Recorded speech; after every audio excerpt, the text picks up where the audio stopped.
Our protagonist, Bai Hu, possessed an innocent and enchanting young disciple. Returning from travels, she delivered his death sentence. Betrayed, he grasped for a second chance. He plotted perfectly.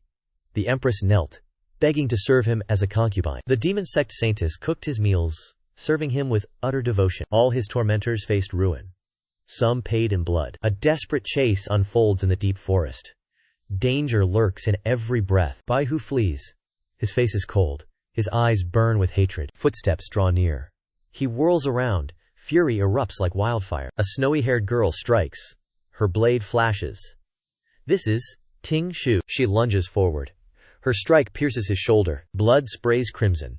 The air turns scarlet. She stains her master, the man who taught her cultivation. She rotates mid-air. Graceful as a bird in the wind, she lands perfectly. He collapses. She feels only immense satisfaction. She approaches slowly. Her voice drips with icy resentment. You severed my path. You forced me into evil. Do you regret this? Blood soaks her robes. She advances steadily. Killing intent chokes the air. Her sword glows cold. She plunges steel into his chest. A brutal twist. Blood rains down like a storm. His body fails. His mind fades. Despair consumes him. Dying, his memories drift. Visions of the heavens return. A veiled maiden, walking ancient stone steps. A journey begins. He recalls his glory, crushing the demonic sects. A golden age dawned. Now he faces this abyss. His own disciple returned to end his life. She was Xiang Wang's daughter, a collaborator with darkness. Her clan was exiled, their legacy stripped away. Her cultivation was destroyed. She should have perished, forgot. Faced with her blade, he mocks his own fate. A soul reborn. Must I die a commoner's death? His consciousness shatters. Memories break like falling glass. A crimson stain spreads. A morbid masterpiece of death. His eyes snap open. Pupils constrict. Terror grips his soul. He awakened within a formless, hazy void. He clutched his chest, gasping for breath. His eyes lingered on a fading dream. Bai Hu scanned his surroundings, muttering in disbelief. Is this the legendary rebirth? Before he could process, the space collapsed. Reality twisted and dissolved into nothingness. Amid the chaos, a brilliant light emerged. The system was manifesting once again. Glowing runes flickered before his eyes. Every cultivation technique was revealed. Manuals, elixirs, and his lethal poison. His life force was fading rapidly. Only 3 years of life remained. He sought early gains through ruthless schemes. He sowed hatred and seized power. His illicit affair invited deadly poison. His lifespan decayed beyond all repair. He scrutinized the system data thoroughly. He possessed the dragon-slaying art. It was granted at his inception. Every detail was perfectly recorded here. A flash of insight struck him. A guard rushed in with urgent news. Your deadline has passed, Master Bai. Confiscate the Ting Xue estate immediately. A cold smile curled his lips. His eyes calculated his final move. The sky turned a suffocating black.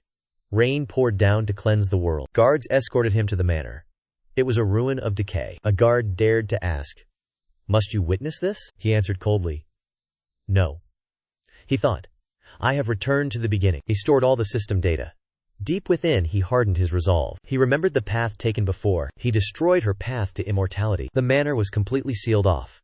No soul could enter or escape. The Ming-An sect struck then. They stormed the capital to seize her. Bai Hu remained completely silent. This life, I shall not repeat failures. He smirked, recalling her mother's dying wish. No matter the fate, remain kind. Without hesitation, he activated the system. He traded enemy hatred for power. Inside, Ting Xue curled on cold ground. Her eyes widened in sheer terror. She trembled, trapped in living nightmares. Memories of the black-clad guards returned from the total destruction of her life bridge.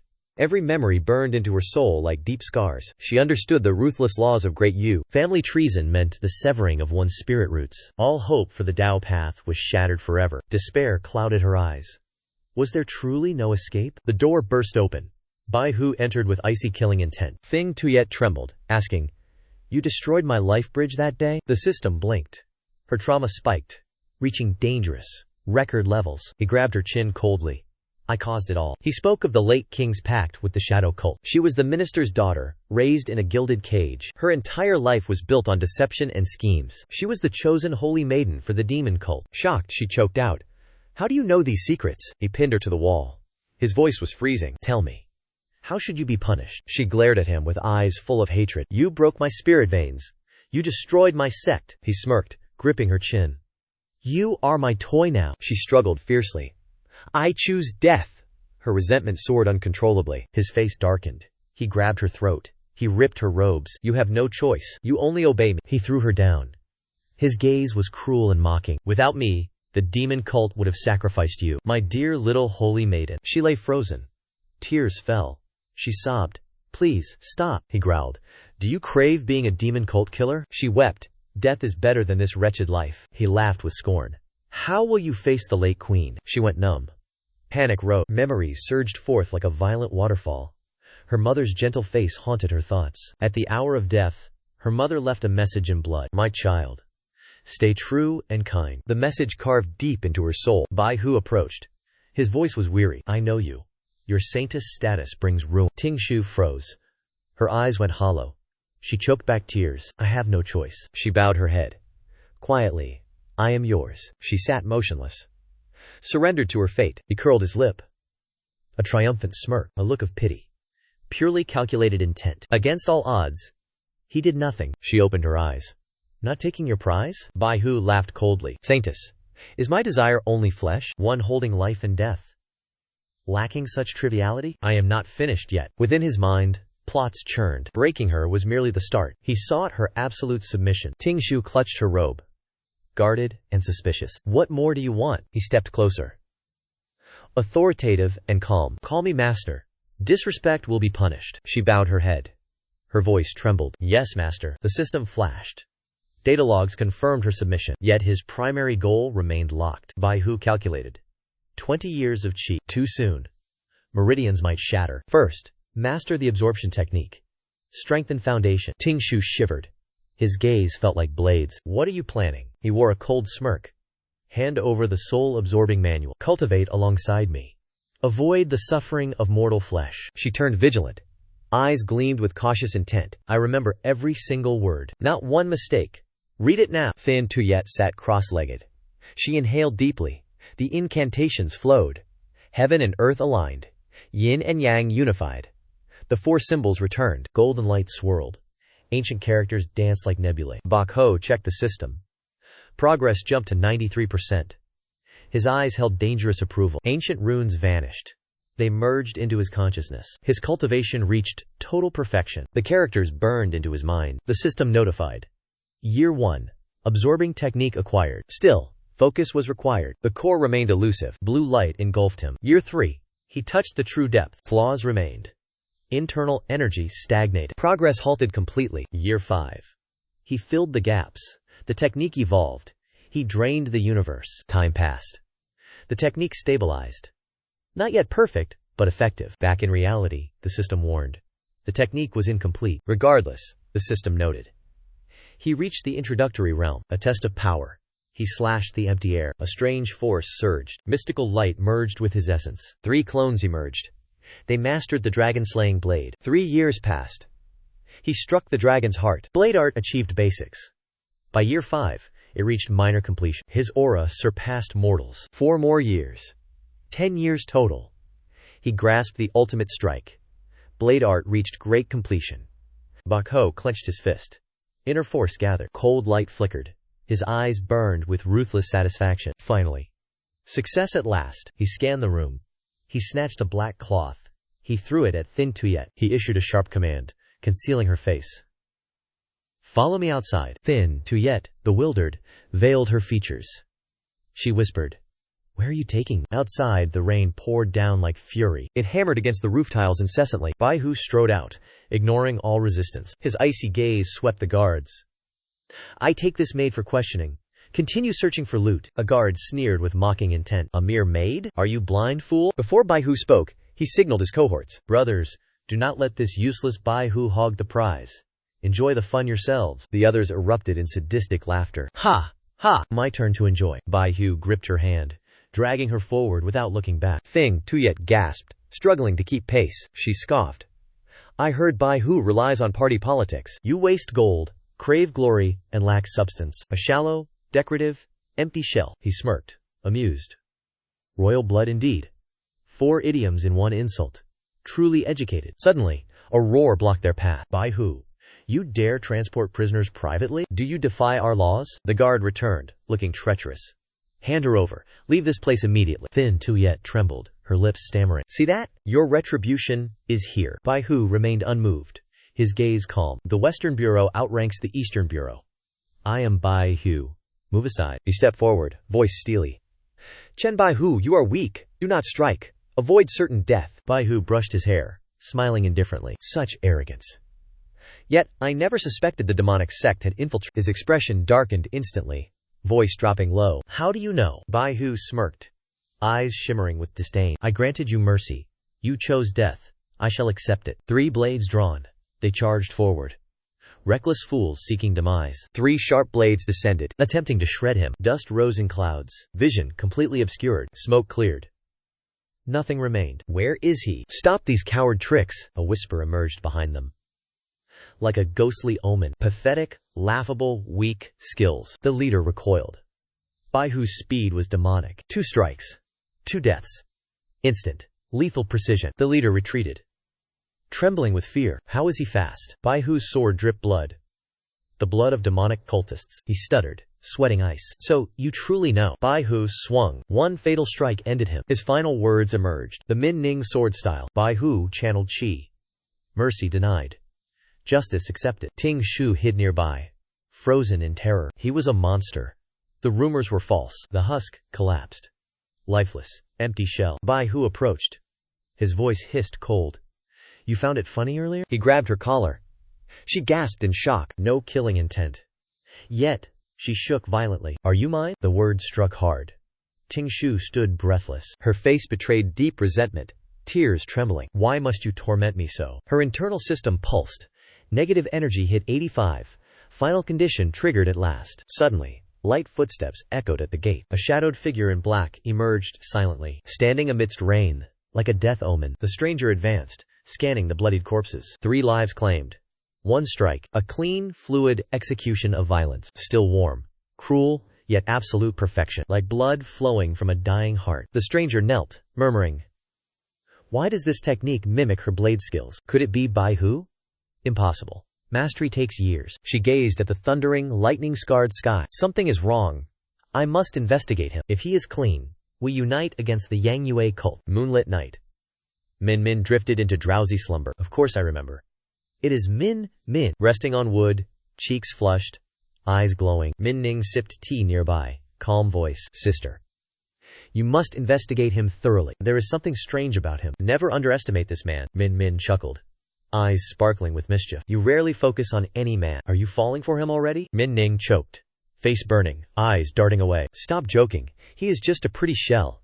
I remain unmoved. Min Ning fled, leaving Min Min's laughter behind. This matter must stay in your heart. Min Min watched her go, eyes hardening. Every wandering man has dark secrets. To hold him in my palm tonight, I shall dress elegantly and test him. Night descends. Candlelight flickers within every room. Shadows dance wildly against the cold walls. Bai Hu soaks in steaming water. Mist masks his frigid expression. Relaxed, he studies an ancient, tattered manual. A prize taken from Song Shengbao, the secret relic of the demonic sect. He whispers. Should he channel all qi? His eyes flash with sudden, ruthless resolve. A frigid, blade-like gust shatters the window. An ominous, chilling aura stalks the night. Bai Hu alerts. Weapon gripped. Ready for war. He dons robes. Moves like a loose arrow. He stops mid-yard. His voice booms clearly. Show yourself. You coward. Reveal yourself. Silence returns.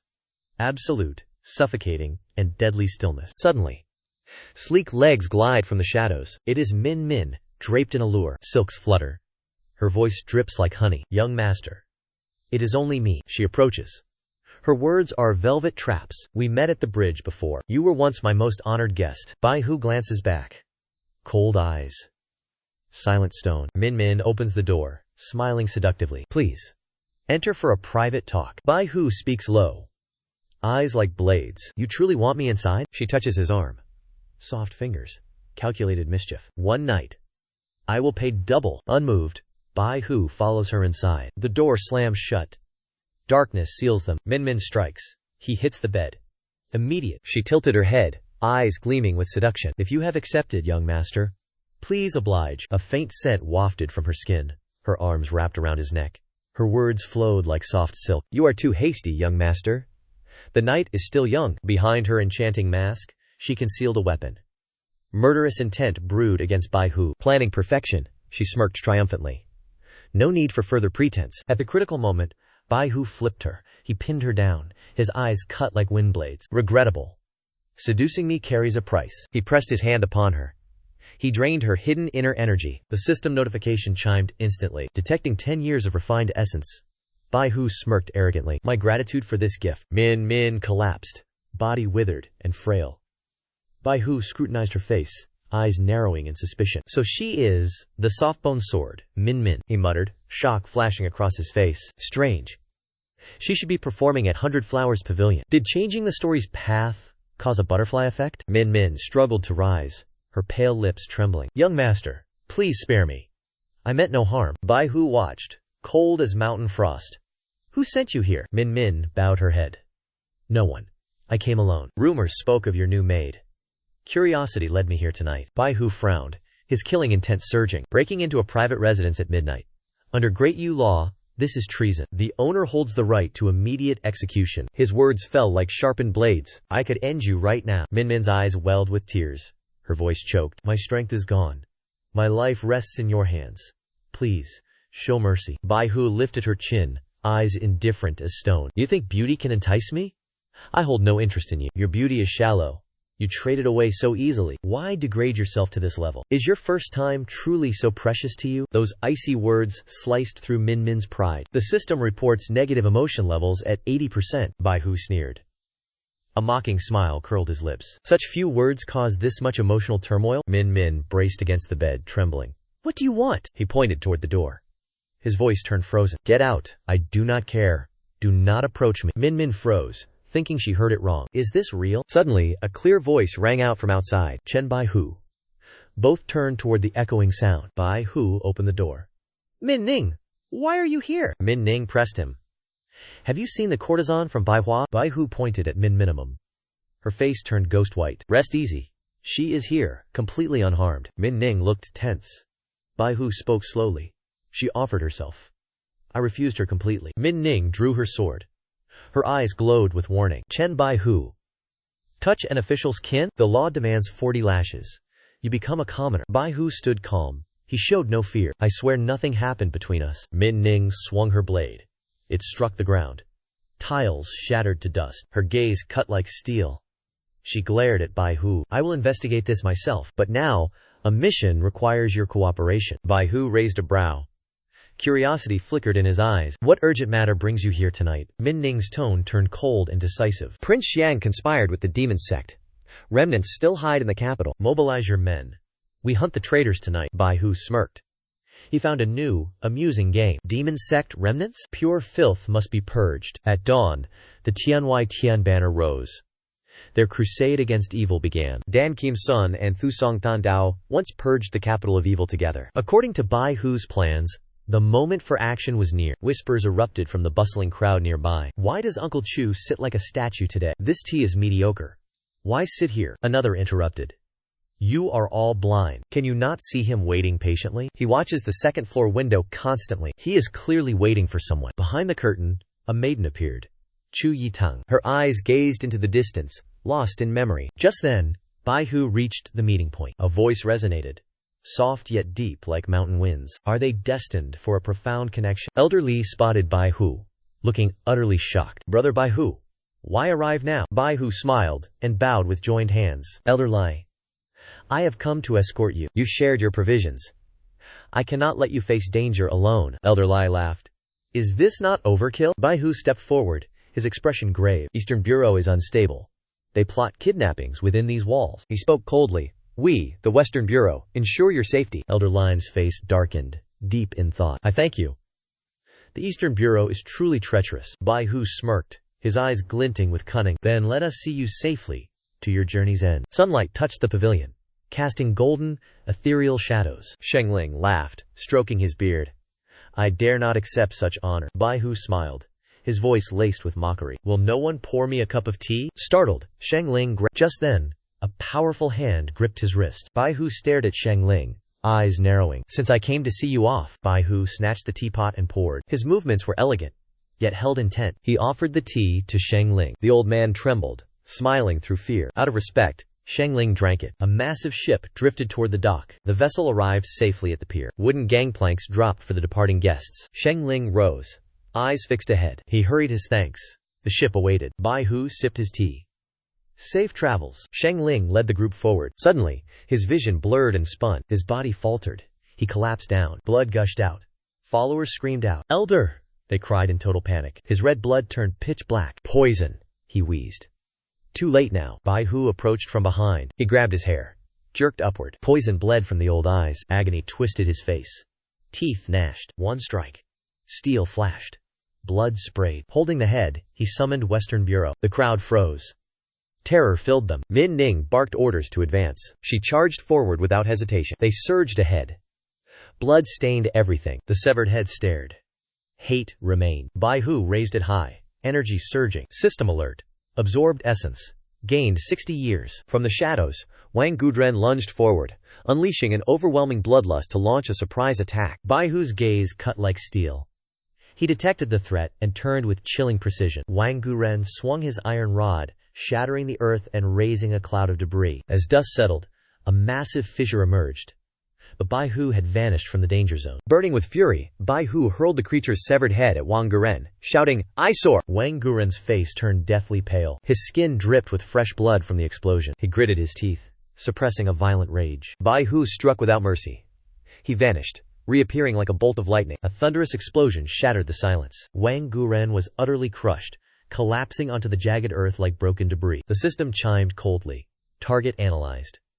Obtained 20 years of true chi. Bai Hu withdrew his hand, absorbing the stolen power into his palm. A flicker of annoyance crossed his face. He muttered, "Too slow. Should have sent you to heaven sooner." He unsheathed his blade.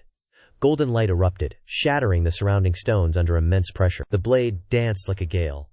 Demonic cultists fell instantly, silenced in their tracks. Min Ning watched from afar.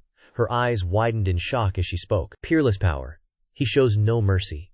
A truly righteous spirit. The system reported coldly. Current true chi, 21 years. Min Ning sighed, thinking, I severely underestimated his true strength. Bai Hu knelt, planting his hand against the ground for balance. His brows furrowed in deep thought. Too much power.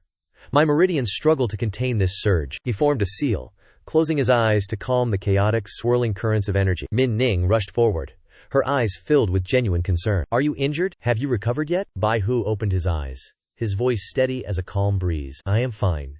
We leave now. Soon they arrived at the gates of a sprawling manor. Min Ning spurred her horse, warning him. Hold on tight. Don't blame me if you fall. Bai Hu wrapped his arms firmly around her waist, his expression unnaturally serious, as if terrified she might vanish. In the quiet moment that followed, he drew an ancient scroll from his robes. Extending his hand toward Min Ning, he spoke with autumn breeze softness. My thanks.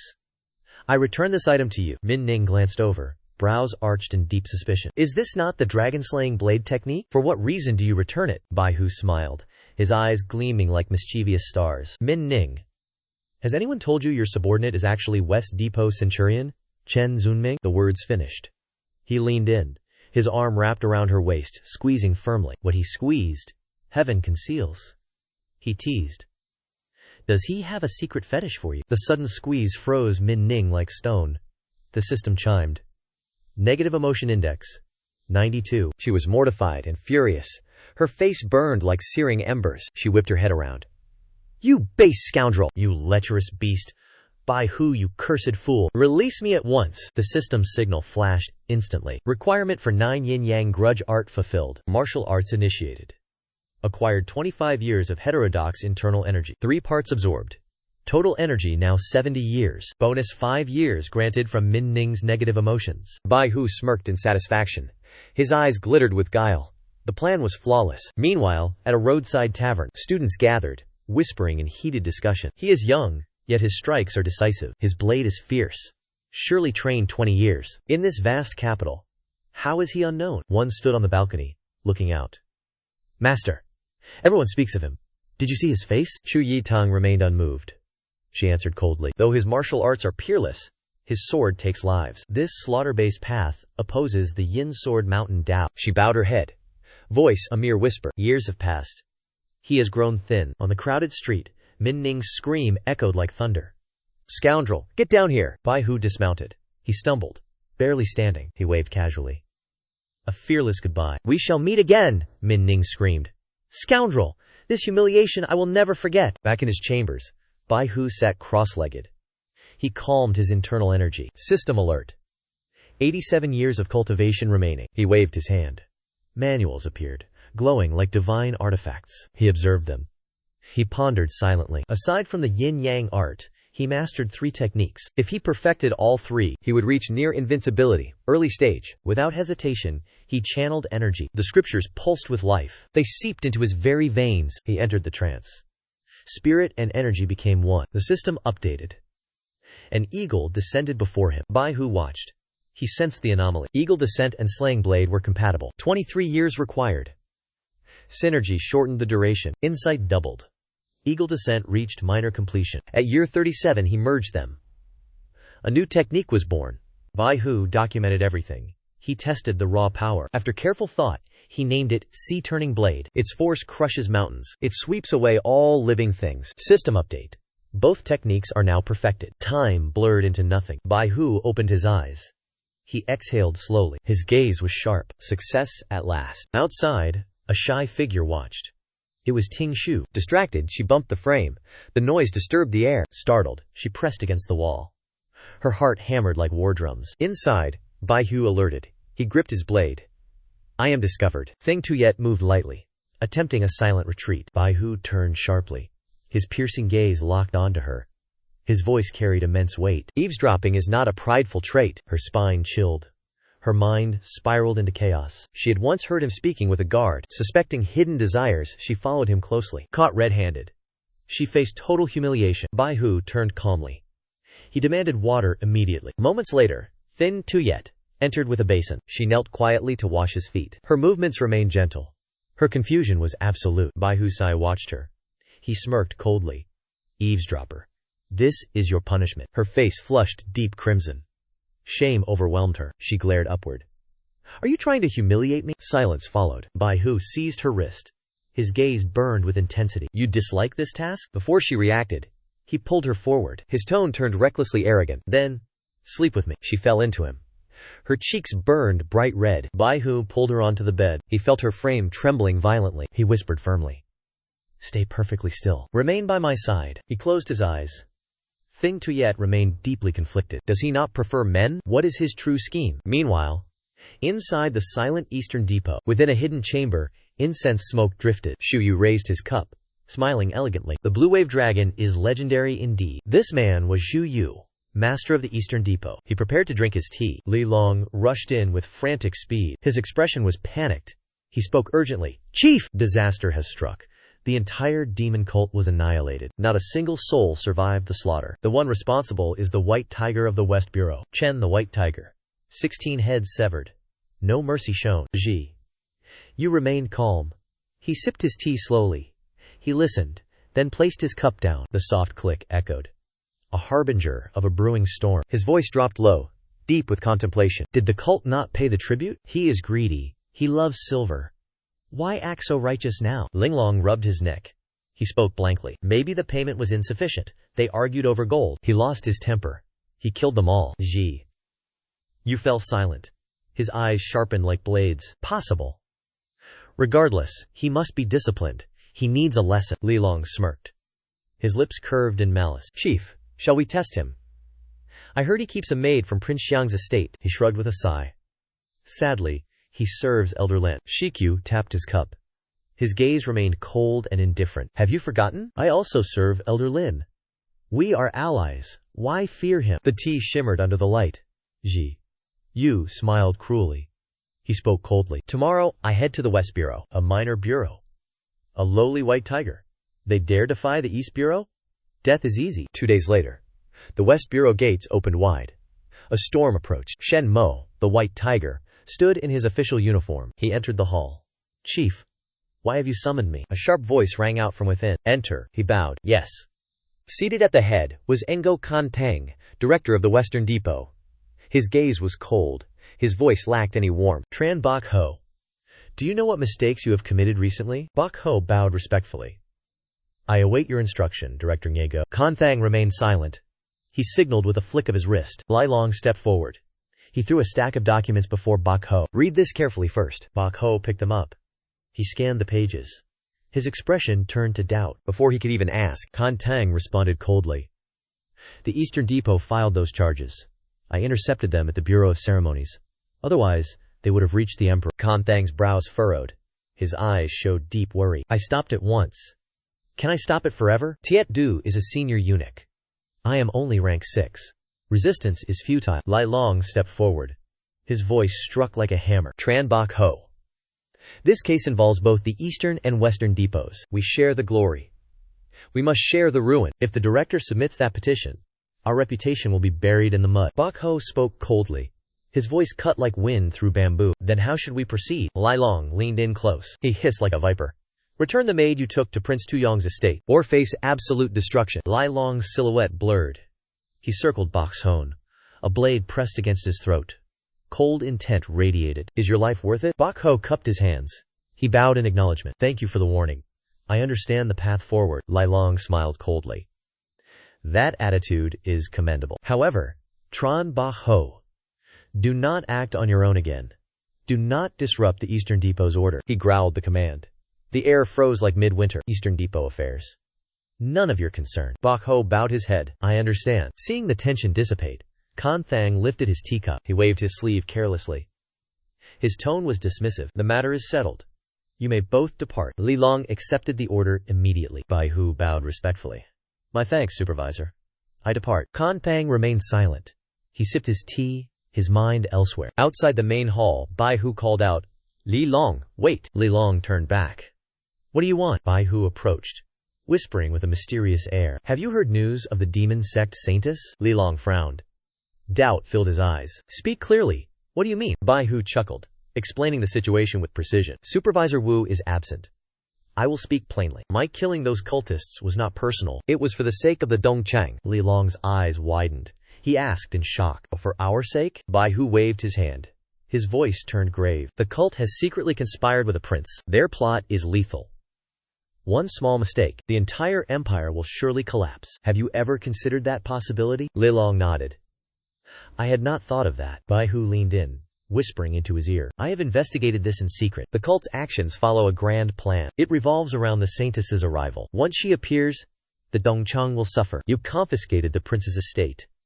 You are trapped. I suspect you have no idea yet. You are being used as mere pawns. I acted only to sever their plot, to save the Dongchang from destruction." Li Long froze. His shock was truly profound. Bai Hu spoke coldly. "I killed them to stay clear. Small events can topple this entire dynasty." Li Long fell silent.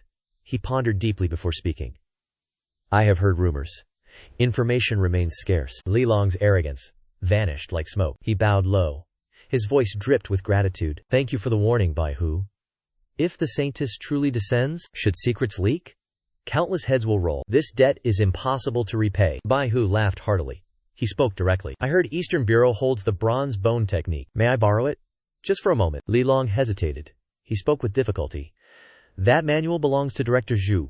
It cannot be revealed." Bai Hu sighed. He tapped his forehead, half joking, half reproaching. "So much for that great debt? Does my aid carry no weight?" Li Long pursed his lips. His eyes betrayed deep inner conflict. After long silence, he reached into his robes. He produced a heavy tome. He placed it in Bai Hu's hand. "Blunt, yet honorable. The Eastern Bureau never forgets debts. Take it. Practice it well." Bai Hu smiled brightly. His words were sharp. "I gain the manual.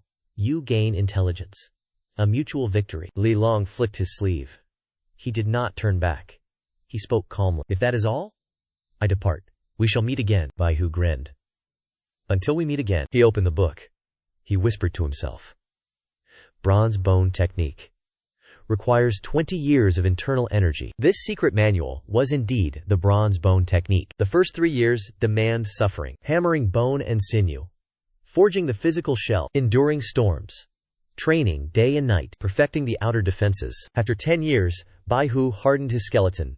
He refined his organs and marrow. Yet, this technique remains mid-tier. It cannot surpass its inherent limits. Upon mastery, his body, despite tattered robes, his body remained hard as copper. Bones steel strong. Blades cannot pierce him. He checks his essence. 40 years of cultivation remain. Closing the manual, he contemplates his fate. Copper bone art has finally reached its limit. He steps forward. Calculating the fleeting time, he recalls. Min Ning arrives in 30 minutes. He must intercept her before she arrives. Half an hour later, at Min Min's pavilion, Bai Hu approaches, knocking rhythmically 3 times. He speaks clearly. Miss Min Min, are you within? A soft voice replies, laced with icy distance. Chen Bai Hu, why do you seek me? Bai Hu smiles, murmuring, I have words for you. Min Min refuses, polite yet firm.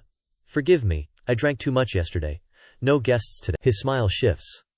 Cold as a honed blade, his tone turns dark, heavy with hidden threats. Miss Min Min, surely you do not want Min Ning to resign and leave? Silence breaks. An angry, trembling voice erupts. You!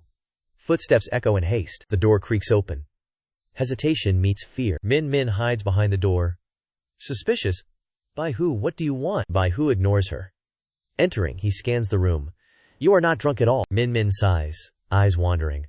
Why pressure a defenseless woman like me? Bai Hu stares, sharp as a needle. A defenseless woman? What of the Long family spy network? Min Min stammers. You. Bai Hu cuts deep. Truth, like falling steel. The Long family has planted spies everywhere, including Bai Hua Tower. You are their vital pawn. Am I wrong? Min Min's face darkens. Her voice turns cold as death. Chen Bai Hu. You are here to expose me, aren't you? Bai Hu smirks, his tone cold as midnight wind. Min Ning followed her father's path. At 15, she joined the Eastern Depot. She belongs to the Ting Xue tree. Years of effort. From junior officer to 1,000-man commander.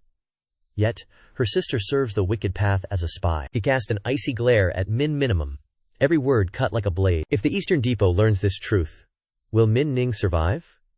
In the Eastern, Western, or Imperial Guard? Min Min turned deathly pale. Her voice trembled uncontrollably. What do you want? Bai Hu shrugged. He paced casually, his voice light yet sharp as a hidden dagger. Write a song about the Ming Am cult and the Eastern Depot. The content. The Eastern Depot colludes with evil, shielding the Saintess, guiding the demonic cult to escape the capital, assisting the Saintess's emergence. Before she could react, he turned to the threshold. He glanced back, words falling like daggers. Lady Min Minimum, do not play games. Min Ning's career rests in my hands. Min Min bit her lip. Her body shook. Suppressing her rage, she hissed through clenched teeth. You push us too far. Bai Hu ignored her.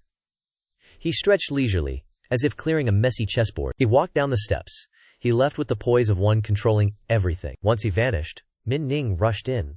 Standing at the door, she shouted, Sister! Min Min asked in shock. Min Ning? Why are you here? Min Ning frowned. A sinister smile curled her lips. She lied. Do not worry. One day, I will kill him. The next day, the streets teemed with life. People flowed like an endless river. Bai Hu walked silently through a deserted alley. He remained unaware of Min Ning trailing him, her figure hid behind a corner. Her eyes flashed with lethal intent. With the instincts of a forest beast, Bai Hu turned. He whispered like a passing breeze. Someone is tracking me. Like a stray cat she follows, desperate to know my destination. He pretended to adjust his waist, catching her reflection. It was her. A faint smirk crossed his lips. He muttered into the wind. If you love watching, I will put on a show. Bai Hu followed the path to the suburbs. He stopped before a dilapidated shack, a secret cult hideout. He paused. He knocked on the door 3 times. The door creaked open. An eye peered out. Cao Yu asked with suspicion, Who are you? Bai Hu gave no name. He spoke calmly, reciting the secret mantra. The great Buddha emerges to illuminate this dark world. Cao Yu opens the door, harboring deep suspicions. You are one of us. Enter now. Bai Hu enters gracefully, offering a polite greeting. Liu Shi turns from the table, frowning deeply. Who are you? Why wear Jiniwei robes? Cao Yu taps his cane. My spies are countless, yet this man remains entirely unknown. The elder slams his cane. The sound echoes. State your name immediately. Bai Hu recites a secret incantation calmly. Heaven and earth shift, stars fall, light and darkness divide, the sects converge. Cao Yu gasps in complete shock. That is the forbidden absorption technique. Bai Hu bows. I am Song Shengbao. I return. Min Ning watches from shadows, her heart trembling. He is a member of the cult. He used the absorption technique on sister. Why adopt this name? Why betray them? Cao Yu recalls the past. His identity is secret. He stares at Bai Hu. Why reveal yourself? The Dongcheng has betrayed us. Why remain allied? He clenches his fist. Absolutely not. They schemed to eliminate our power base. They murdered our brothers at Xinjiang recently. Bai Hu recalls the blood-stained scene. Their manipulation must end now. Even the Holy Maiden is in danger. Min Ning trembles at these chilling words. Verify the truth. Contact the Holy Maiden immediately. Bai Hu. Inside, he waved his arms frantically, radiating anxiety. Honored Elder. The situation brooks no further delay. The Eastern Depot is investigating the Saintess. Act now. Or face total destruction. Tao Yu frowned, voice thick with hesitation. We negotiated with them, did we not? Before he finished, Bai Hu interrupted. Voice sharp as a blade. That is history. Days ago, the Eastern Depot cut all ties with our operatives. Rumors claim they are shielding the Saintess's emergence. Tao Yu stroked his chin, eyes clouded with suspicion. You suggest the Eastern Depot uses her to annihilate us? Above, Liu Shi slammed the table. The entire room shuddered. He leaned over the balcony, bellowing like rolling thunder. Elder! They chose betrayal. Show no mercy. Strike them down. Tao Yu remained unmoved, voice heavy and cold. The Eastern Depot runs deep. Open war is a death trap. Liu Xin stood up, voice hardened. A death trap? Over one woman? Bai Hu bowed, his tone frostier than morning dew. I have spoken. Calculate the cost yourself. I depart. Outside, Min Ning hid. Her heart hammered against her ribs. This man. Truly dangerous. A terrifying existence. Silence descended upon the room like a shroud. Min Ning turned, swiftly retreating. She must uncover Bai Hu's true origin. In her haste, she stepped on a concealed tripwire. The wire tightened. The hidden mechanism instantly triggered above. A cloud of fine powder erupted, coating Min Ning completely. She stifled a cry. Face pale. This is ruin. Vertigo struck her like a physical blow. Sight failed.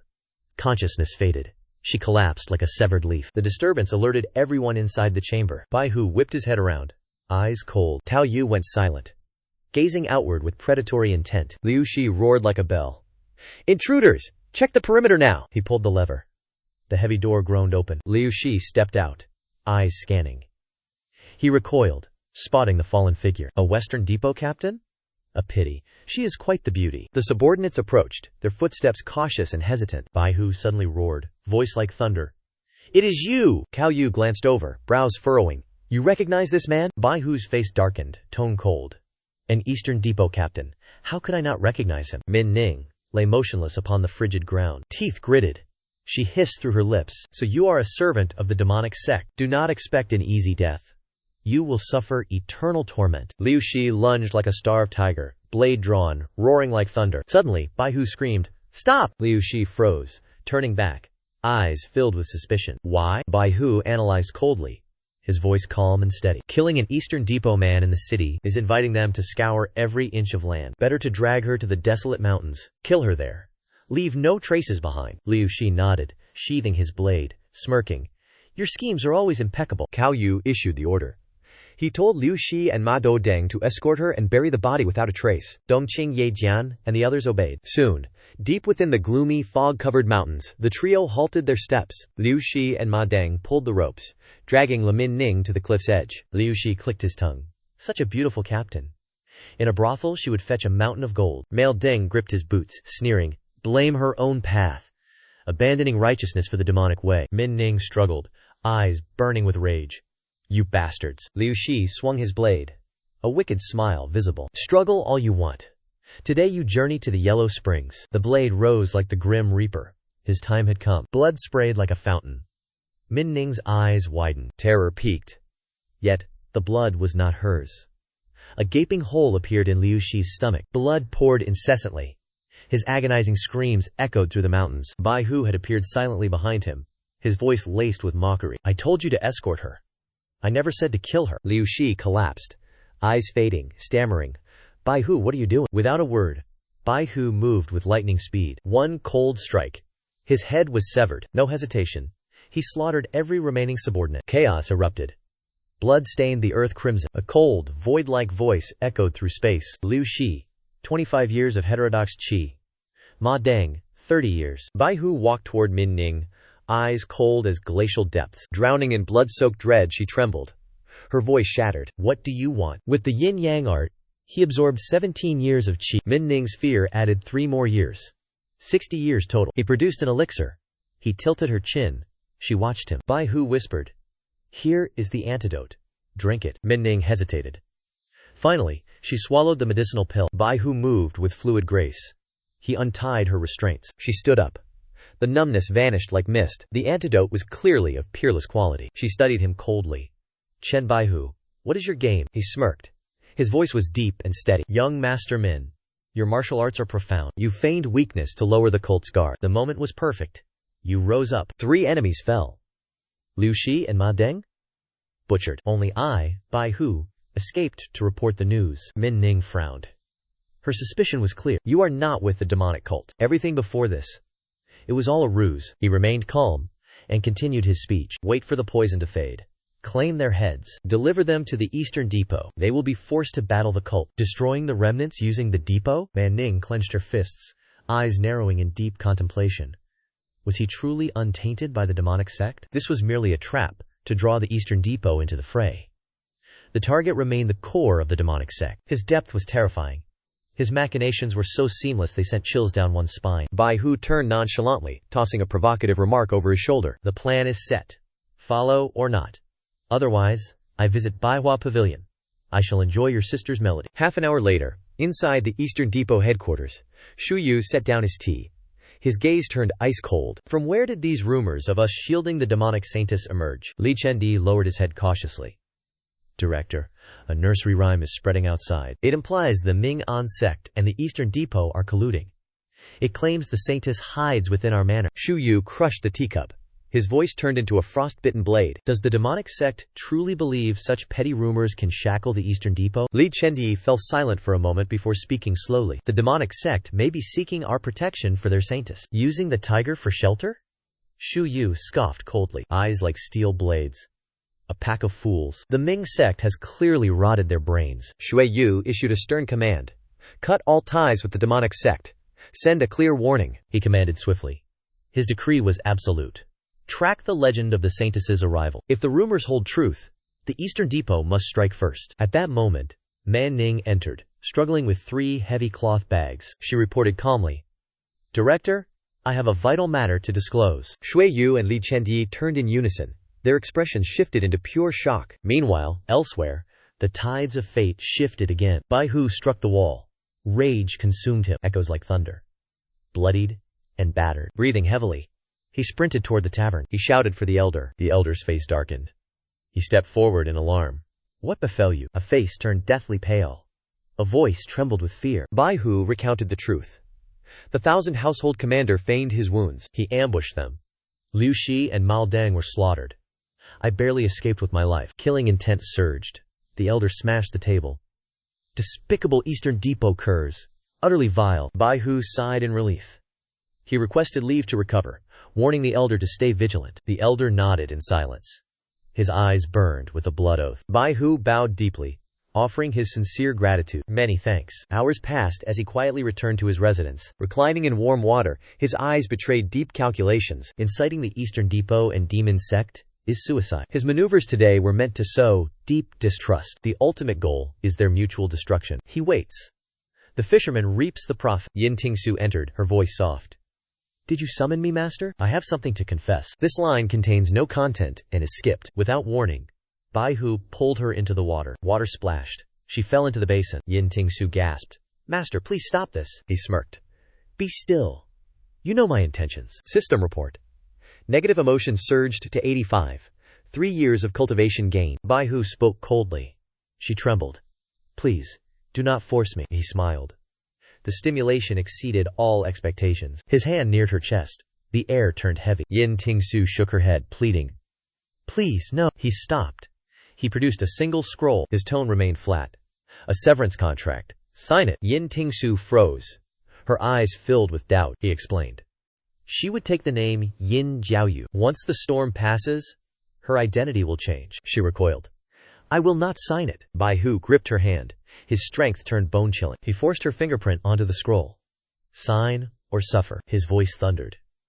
Do you dream of escaping me? Stay here. Wait for my commands. She bowed her head, concealing her burning rage. Mission accomplished. He left. His back remained cold, emotionless. Night fell. His mansion sank into total silence. Min Ning watched from the wall, observing every movement. She descended silently like a falling leaf. Her steps were soft, yet rage burned within.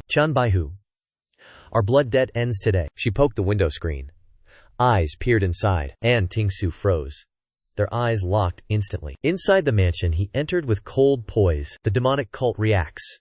He stopped abruptly. He kicked the door open. The room was deathly empty. Brows furrowed. He snatched the hidden note. The text read, "Hide the Saintess's secret, or release my sister at once." Cruelty flashed. "So, it was you." Deep woods. A cabin hidden by shadows. Min Ning paced. Her nerves were frayed. Why delay? Was my message unclear? Did he find her already? A soft knock. Her eyes brightened. Finally, she lunged forward. Time was running out. Boom! Steel pierced the door. Aimed perfectly. Wood shattered. The door turned to dust. Seeing Ting Xue, the cultists roared. They captured her. Min Ning turned cold. This is catastrophic. At the gates, the cult gathered. Killing intent surged. A roar thundered. Betrayers! Slaughter them all! Shu Yu glared. His eyes were blades. What is happening? Li Chendi sweated. His voice faltered. The cult attacks. They have betrayed us. Xue Yu drew. Guards of the training ground, follow me.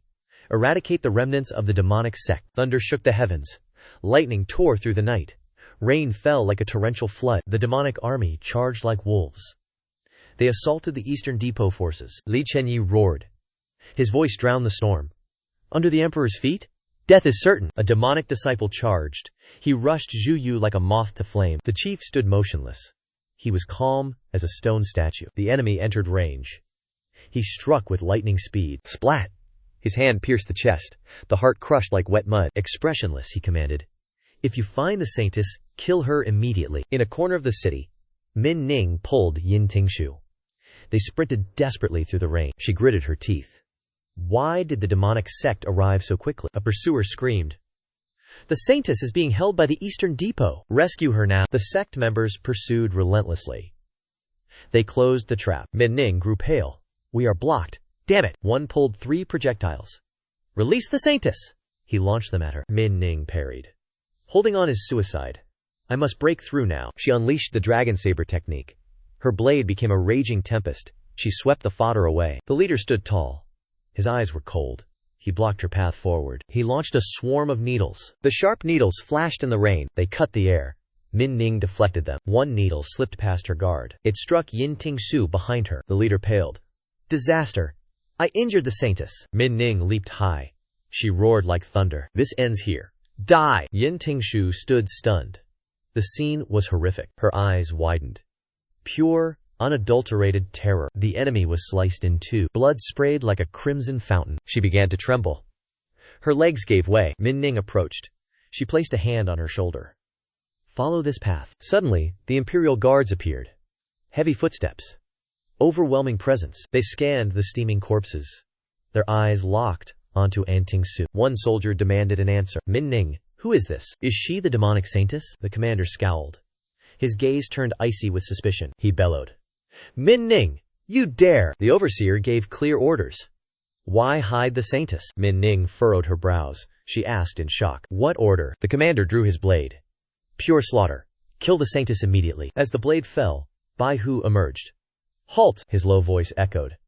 The group spun around instantly. He flashed a smile. A smile cold as winter ice. Min Ning, you made me search everywhere? Ting Xue rushed forward. She sobbed. Save me! An Imperial Guard roared. Who are you? Before he finished, he was torn in 2. Invisible blade. Bai Hu glanced away. His voice dripped with disdain. Another charged in fury. Traitor! Die now! Bai Hu did not move. He simply raised his blade. His movements were chillingly calm. He looked on lazily. Overestimating yourself. Seeking your own death. A cold snort. He poured energy into his blade. One strike. Finished. The commander stood trembling. Terror consumed him. Too fast. Bai Hu gathered energy into his sword. Spiritual power surged. Killing intent flooded the area. His voice hit hard. Regardless of rank, find the Saintess. Kill them all. He swung his blade. A lethal whirlwind devoured the guards instantly. The commander hissed. You are a demonic remnant. Die! He drew his sword. A blinding light struck toward Bai Hu. Facing the attack, Bai Hu remained perfectly still. He unleashed his palm strike. The dragon ascends to heaven. Hearing the name, the commander screamed. Everything is lost! A golden dragon phantom emerged, roaring and shattering the opponent's sword intent, incinerating his body in an instant. Min Ning stood stunned, eyes wide. Is this not my dragon saber technique? Bai Hu turned, his voice cold as frost. Take the Saintess to my estate. He paused briefly. delivering a cold warning. If she is missing, bear the consequences. With those words he turned, his cold silhouette vanishing like a breeze in the rainy night. At that very moment, within the Eastern Depot's execution grounds, a heaven-shaking catastrophe erupted. Bodies lay scattered everywhere. Blood stained the earth, painting a portrait of living hell. Inside the inner courtyard, the battle raged on, the clashing of weapons echoing like rolling thunder. "Jing," you shouted in fury. "Old man, we worked together for years. Why this betrayal?" The old man sneered, his eyes razor-sharp. "Silence. Faithless fools deserve no life." With that, he unleashed a fierce strike, momentum crushing like a tidal wave. Ji Yu countered with his sword. Two immense powers collided violently. Yet, Ji Yu's desperate counter dissipated like mist beneath the scorching sun. A single strike shattered his defenses, forcing blood from his lips. He staggered, his robes drenched in crimson. The great elder gritted his teeth, swinging his staff like a divine dragon descending. "If I fail to slay you today, how can I face the Supreme Saintess?" Shikyu suppressed his agony, parrying with stubborn, frantic eyes. "Kill me, yet you remain trapped here." The great elder raised his staff high, killing intent spiraling like a hurricane. "Die." Yet, as the staff descended, a blade pierced his chest like a flash of lightning. Xiang froze in place, his eyes glazed with utter disbelief. He trembled, choking out a name. "Zhenchuan Bai Hu." Bai Hu retracted his blade. The great elder collapsed like a withered tree, his smile cold as glacial ice. "Superintendent Ji, it has been far too long." Before the words died, he lunged, a heaven-crushing kick slamming into Shiyu's gut, drawing instant blood. He seized the man's head with a grip cold as tempered steel. A surge of violent energy flooded Shi Yung's body like a collapsing dam. Unable to resist, Ji Yung's body bloated monstrously as he shrieked in agony. In his dying breath, he choked out, "Why betray us?" Bai Hu replied calmly, "The plan is complete." Dispatching Ji Yong, he retreated, finding a corpse with hair white as snow. He disguised himself, becoming Ting Xue with flawless precision. A body swapped. The world remains blind. Finished. Hurried footsteps echoed from outside. A man roared, "Where is Battalion Commander Chen?" Director Nego asked, his voice cold. A Jin Yue bowed. His whereabouts remain unknown. At that moment, Chen Baihu stepped out, hands clasped, demeanor serene. "This subordinate is here." Director Engo squinted, his gaze filled with suspicion. "Chen Baihu, what is the meaning of this? You serve the West Bureau. Why arrive first?" All eyes turned. Suspicion hung like a game mid-play. Baihu smirked, his voice biting and ironic. "Does the director suspect me of foul play?" Director Nego paused. "Your words. What is your meaning?" Baihu remained calm, eyes deep like abysses. "Director, stop judging. My martial arts are weak. How could I match the brave Ji?" Furthermore, he paused. His gaze flashed like an unsheathed blade. "Li Chendi secretly gave me the Bronze Bone Manual, a token of our alliance." Li Chendi stepped forward, nodding in swift confirmation. "His words are true." That event transpired. Baihu turned his gaze toward the inner room. He raised a brow, feigning tears. He walked heavily, sitting beside Ji Yu's corpse. His expression mirrored grief for a lost relative. His voice drifted, thin as dying incense. "This manual was written by Director Ji. He was effectively my master. Why would I betray my own teacher? We serve Elder Lin. Why would we kill each other?" Director Nyugo clenched his fists, face solemn. He bowed, voice apologetic. "Chen Baihu, I have wronged you." Baihu bowed low, expression fleeting as autumn leaves. He replied solemnly, "I only lament my own weakness. I failed to save the chief at the hour of death." Standing tall, he gestured with the dramatic flair of a veteran actor. "Chief Tai was a hero. Record the truth. Preserve his legacy. Never forget the Eastern Depot brothers who died in battle. They were brave, unyielding, equal to the chief himself. Do not let their noble deeds vanish into oblivion." His words rang out like a bell, stunning the Imperial Guards. "Truly righteous. A man of honor. He cherishes his brothers." Chief Wu nodded, voice firm as stone. "Consider it done. Justice shall prevail." At the Baihu mansion, Min Ning stood frozen. Her gaze was deeply troubled. She wondered, what is the true depth of his power? My family's dragon blade technique. How does he possess it? Her intuition sensed more. His footwork was strange, utterly foreign to the guards. Min Ning whispered, her eyes swirling with confusion. He is an anomaly. Suddenly, familiar footsteps approached. She started in shock. Chen Baihu returned. He approached, voice cold as frost. "Where is she?" Min Ning recoiled. His overwhelming aura crushed her spirit. She trembled like a falling leaf. She stammered, She is inside. I removed the silver needles. I applied the medicine." Baihu ignored her. Each heavy footstep shattered her nerves. He pointed at her. Eyes glacial, voice hard as steel. Min Ning. Attempt to take her. Test your life. His voice dropped. Pure killing intent surfaced. You are the prince's daughter. But she is your sister. Do not touch her. Min Ning shook. She pressed her lips shut and nodded frantically. I understand. I know. Please. Spare my sister. Gritting her teeth, she gathered her courage to deliver a stinging retort. Kill me then. I know your filthy, perverted secrets. Unfazed, Bai Hu formed a strange hand seal. A cold, dismissive gesture. He grabbed her chin. Eyes blazed like a wild beast. Giving her no escape, he crushed his lips against hers. A brutal, violent kiss. A long silence passed before he released her.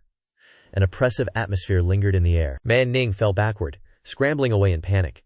Her face flushed with absolute terror. Bai Hu let out a cold snort. Get out! Attempt no further petty schemes. At that precise, shadowed hour, the East Depot. Director Nigo ordered raw tents erected quickly.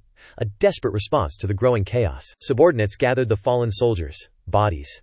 They inspected every corpse with extreme care. A subordinate reported with deep reverence. Deputy Director Tong, is the death toll finalized? With a calm yet heavy tone, Xue spoke.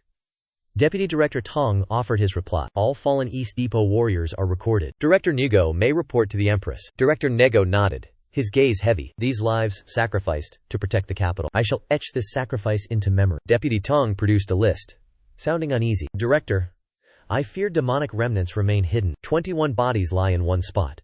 This is highly irregular. Nengo took the scroll, brows furrowed deep.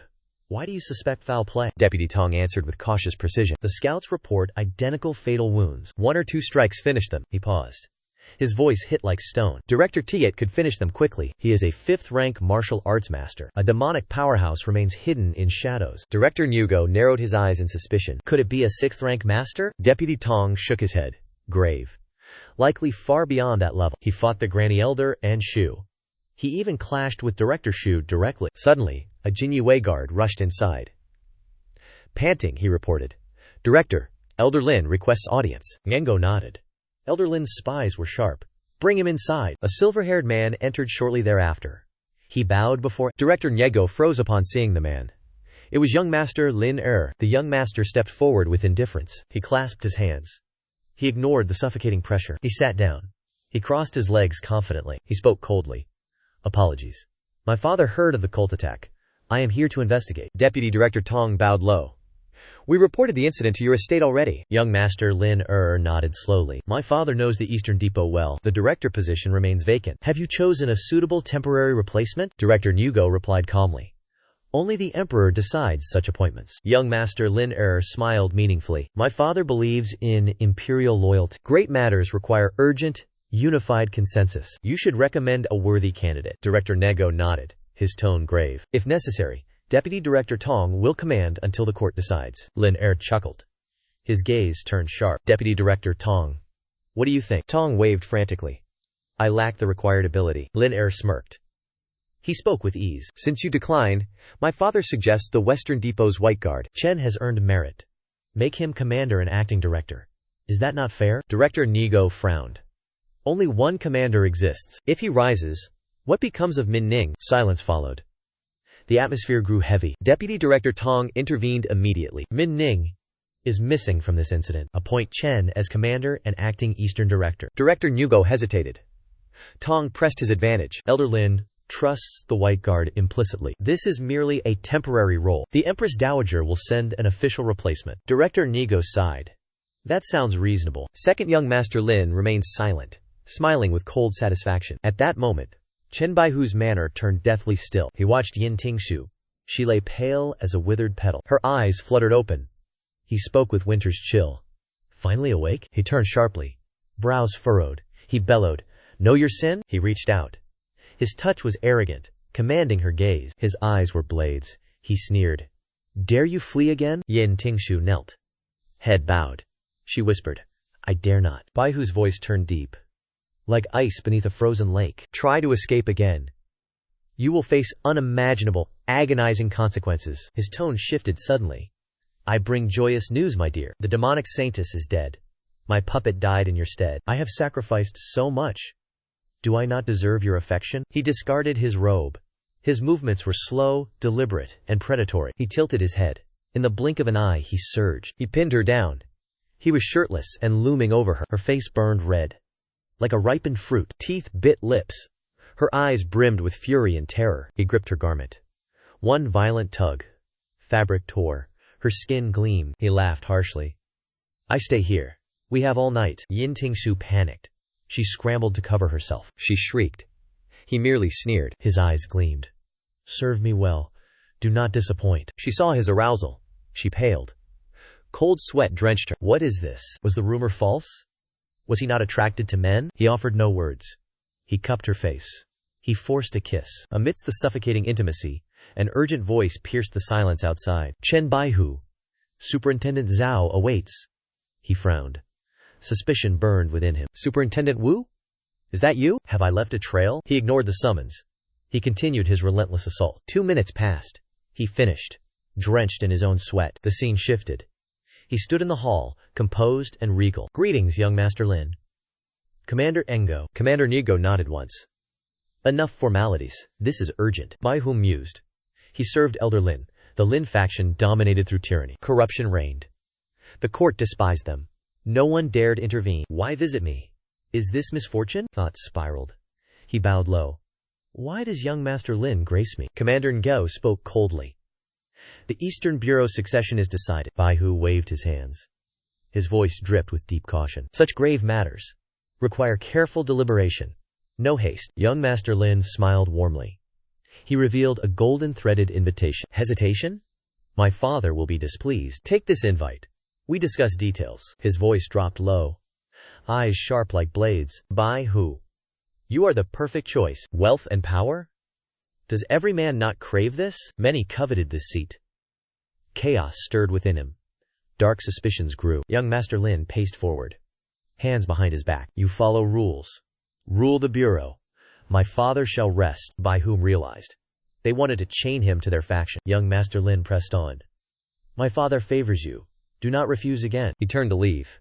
Every step exuded total, arrogant certainty. Bai Hu exhaled slowly. He saw the trap. Escape was impossible now. Commander Hugo spoke finally. His voice grave. Bai Hu, I have something. From his wide sleeve. He produced a forbidden martial manual. The Great Shang Fist. Equal to the legendary Tai Shui Fist. Bai Hu was stunned. Where did you acquire such power? He analyzed coldly. A manual this rare? It would incite slaughter. Commander Hugo explained calmly. Master Min left this for safekeeping. He ordered it passed. To someone truly worthy. I deem you that man. Bai Hu bowed deeply. His tone was sincere. I am honored. Stand on no ceremony. I shall speak plainly. The Music Bureau will inspect the Xiang Prince's estate. Do you wish to observe this event? Bai Hu frowned.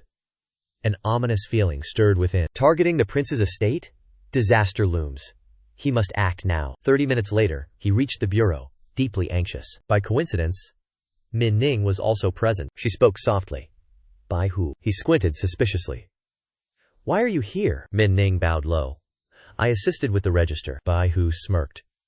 A dark, hidden meaning danced nearby. A young hero finding joy in such boredom? Min Ning blushed, stammering. I do this for my sister. She pleaded earnestly. Please, spare her. I will serve you faithfully. If she survives. Bai Hu scoffed. Do you seek further concessions? Suddenly, an otherworldly voice echoed inside his mind. System alert. Negative emotions harvested. 3 years, true chi. Bai Hu pondered. 143 years of power. Investing all would perfect the Great Mountain Fist technique. Seeing his cold smirk, Min Ning trembled violently. She spoke with terror, eyes wide with panic. 10 days until the blessing ceremony begins. Immortal masters will purge all evil spirits there. Do not harbor wicked intent. Do not sow sin. Bai Hu sneered. His voice dripped with bitter mockery. I know the ceremony better than you realize. Suddenly, he reached out to lift her chin. A dominant, completely unpredicted motion. His other hand gripped her slender waist. Her body pulled flush against his own. He kissed her. A strike without mercy. Min Ning panicked, struggling. Stop! We are not alone. Bai Hu ignored her, changing the subject with ease. How much do you know of your grandfather's Shongshan Fist manual? Min Ning frowned suspiciously. That is his absolute technique. Why ask? He replied calmly, his eyes like still water. Because it is in my hands. Min Ning gasped in shock. Impossible. Even my father lacks it. How? Bai Hu pulled the manual from his sleeve.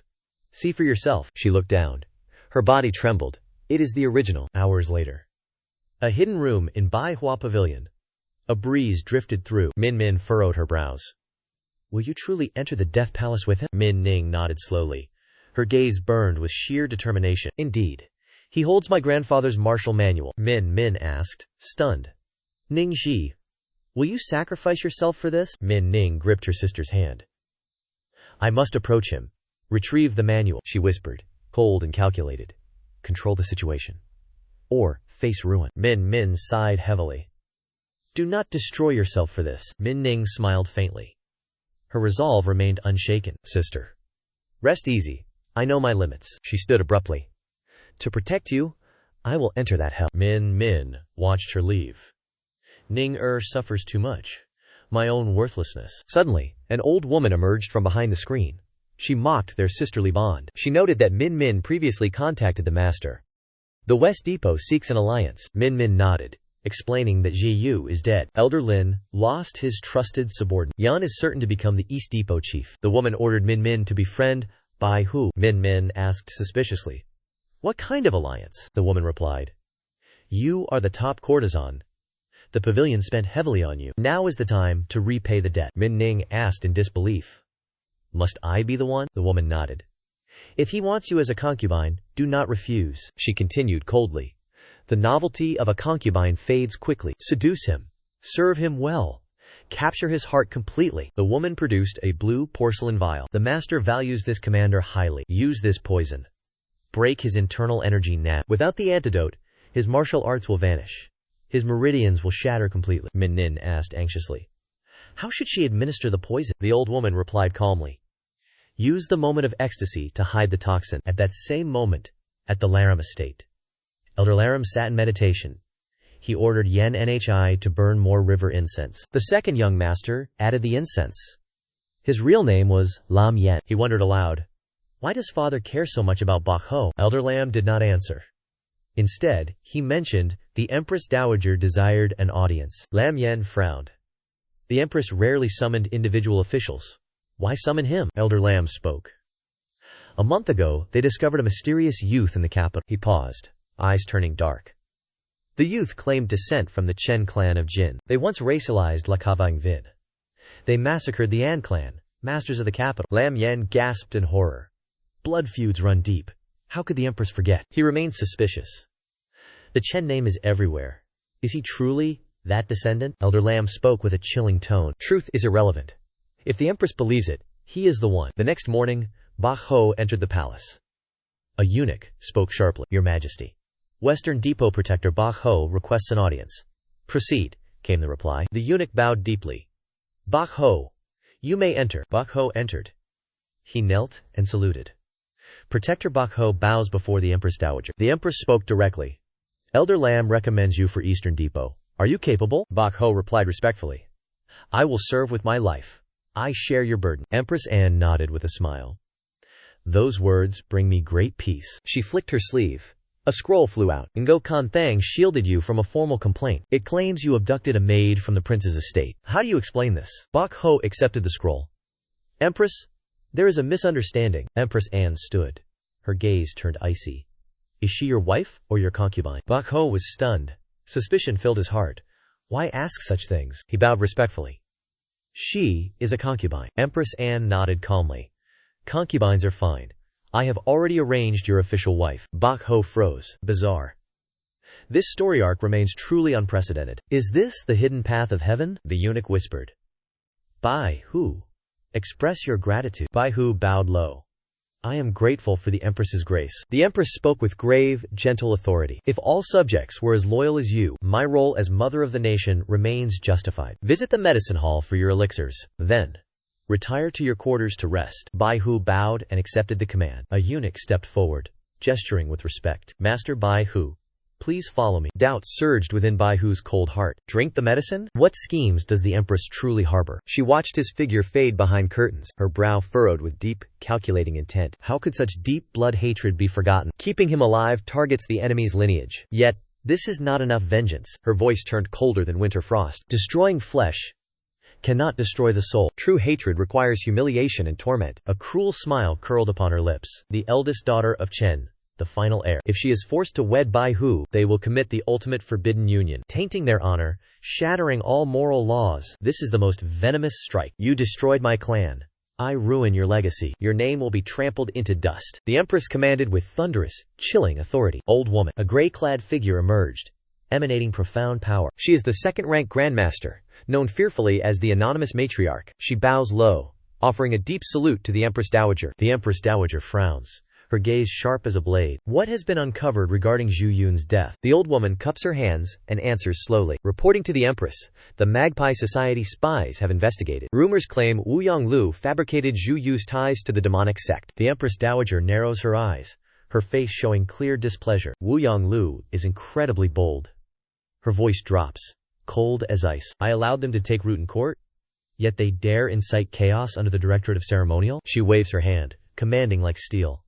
Purge their inner agents immediately. The old woman bows her head, accepting the order. Understood. The Empress continues, her tone sharp as a dagger. Where is he? Scrub clean the place where Bai Hu just stood. Nearby, at the medicinal hall, an old eunuch presents a dark bowl of medicine to Bai Hu. Bai Hu, please consume your tonic. Bai Hu takes the bowl, his eyes showing a flicker of suspicion. What kind of medicine is this? The eunuch smiles, his voice light. It is a great tonic. Drink it before it cools. Without hesitation, Bai Hu drains the bowl in one gulp. Yet, as the bitter aftertaste lingers in his throat, his brows knit together. A familiar sensation rises within him. He thinks, this taste is no tonic. It resembles the poison he was forced to consume last month. Fortunately, having suffered before, he knows the antidote. It is complex and costly, but not insurmountable. The eunuch probes, asking softly, Bai Hu, is the medicine to your liking? He responds with a smile as faint as morning mist. Excellent. I have matters to attend to. I must take my leave. With those words, he turns and departs, his figure vanishing like a passing breeze. Returning to his residence, he finds Ting Xue rummaging through a drawer. She looks perplexed yet serious. He asks softly, what are you searching for? Startled, she turns, surprise flashing in her eyes. You have returned already? He sighed softly. This place is dull. I only seek books to read. He closed the drawer. Bai Hu stepped forward. He pressed her against the cabinet. His eyes gleamed with wicked intent. Shall I keep you company? Ting Xue blushed deeply. She stammered. That is unnecessary. I am fine. His finger traced a line from her shoulder down. He stopped at her heart. It hammered against her chest. He whispered, from now on, you belong only to me. Before he could move, a voice echoed. It shattered the thick, heavy tension. Thousand Guard. Min Ning has arrived to pay respects. Bai Hu halted immediately. His eyes flashed with suspicion. Min Ning. She approached him first. He stepped outside. Min Ning stood waiting. Her expression was calm. Her eyes held deep secrets. He approached her. His tone was mocking. You never visit without a motive. Speak. Why seek me? She answered concisely. The cooperation agreement is finalized. He smirked coldly. If we are partners, show some sincerity. Min Ning frowned. She asked, you want me as a concubine? He offered no explanation. He hoisted her up.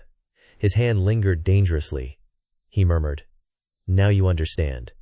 Let us proceed. He carried her inside. Entering the room, Min Ning gasped. She saw a figure on the bed. Why is she here? It was Ting Xue. She remained in deep slumber. Bai Hu dropped her. He sneered. Does this not suit you? Min Ning turned crimson. She whispered faintly, let us discuss this in the parlor. Bai Hu denied her escape. He pulled her close. No need for games. We stay here. She tried to resist. He stripped her robe. He chuckled softly. What is there to be ashamed of? You are my concubine. All of you belong to me. Man Ning froze. Does he possess such peculiar desires? Must she truly submit to him? Suddenly, a roar shattered the heavy atmosphere. Intruders from the pavilion. Kill them all! Bai Hu frowned. He ordered the slaughter of the Eastern Flower Group. Man Ning's face drained. She gasped in panic. Something is wrong. Outside, an elderly woman hunted two women. Her gaze was cold iron. They fled in terror. Damn it! We are being hunted. The old woman did not hesitate. She unleashed 3 sharp flying needles. Her voice dripped with murder. No one leaves the pavilion alive. Leave none of them breathing. The toxic needles whistled. They struck true. Both victims met their end instantly. Bodies hit the floor. Silent. Dead in one breath. Bai Hu and Man Ning rushed out.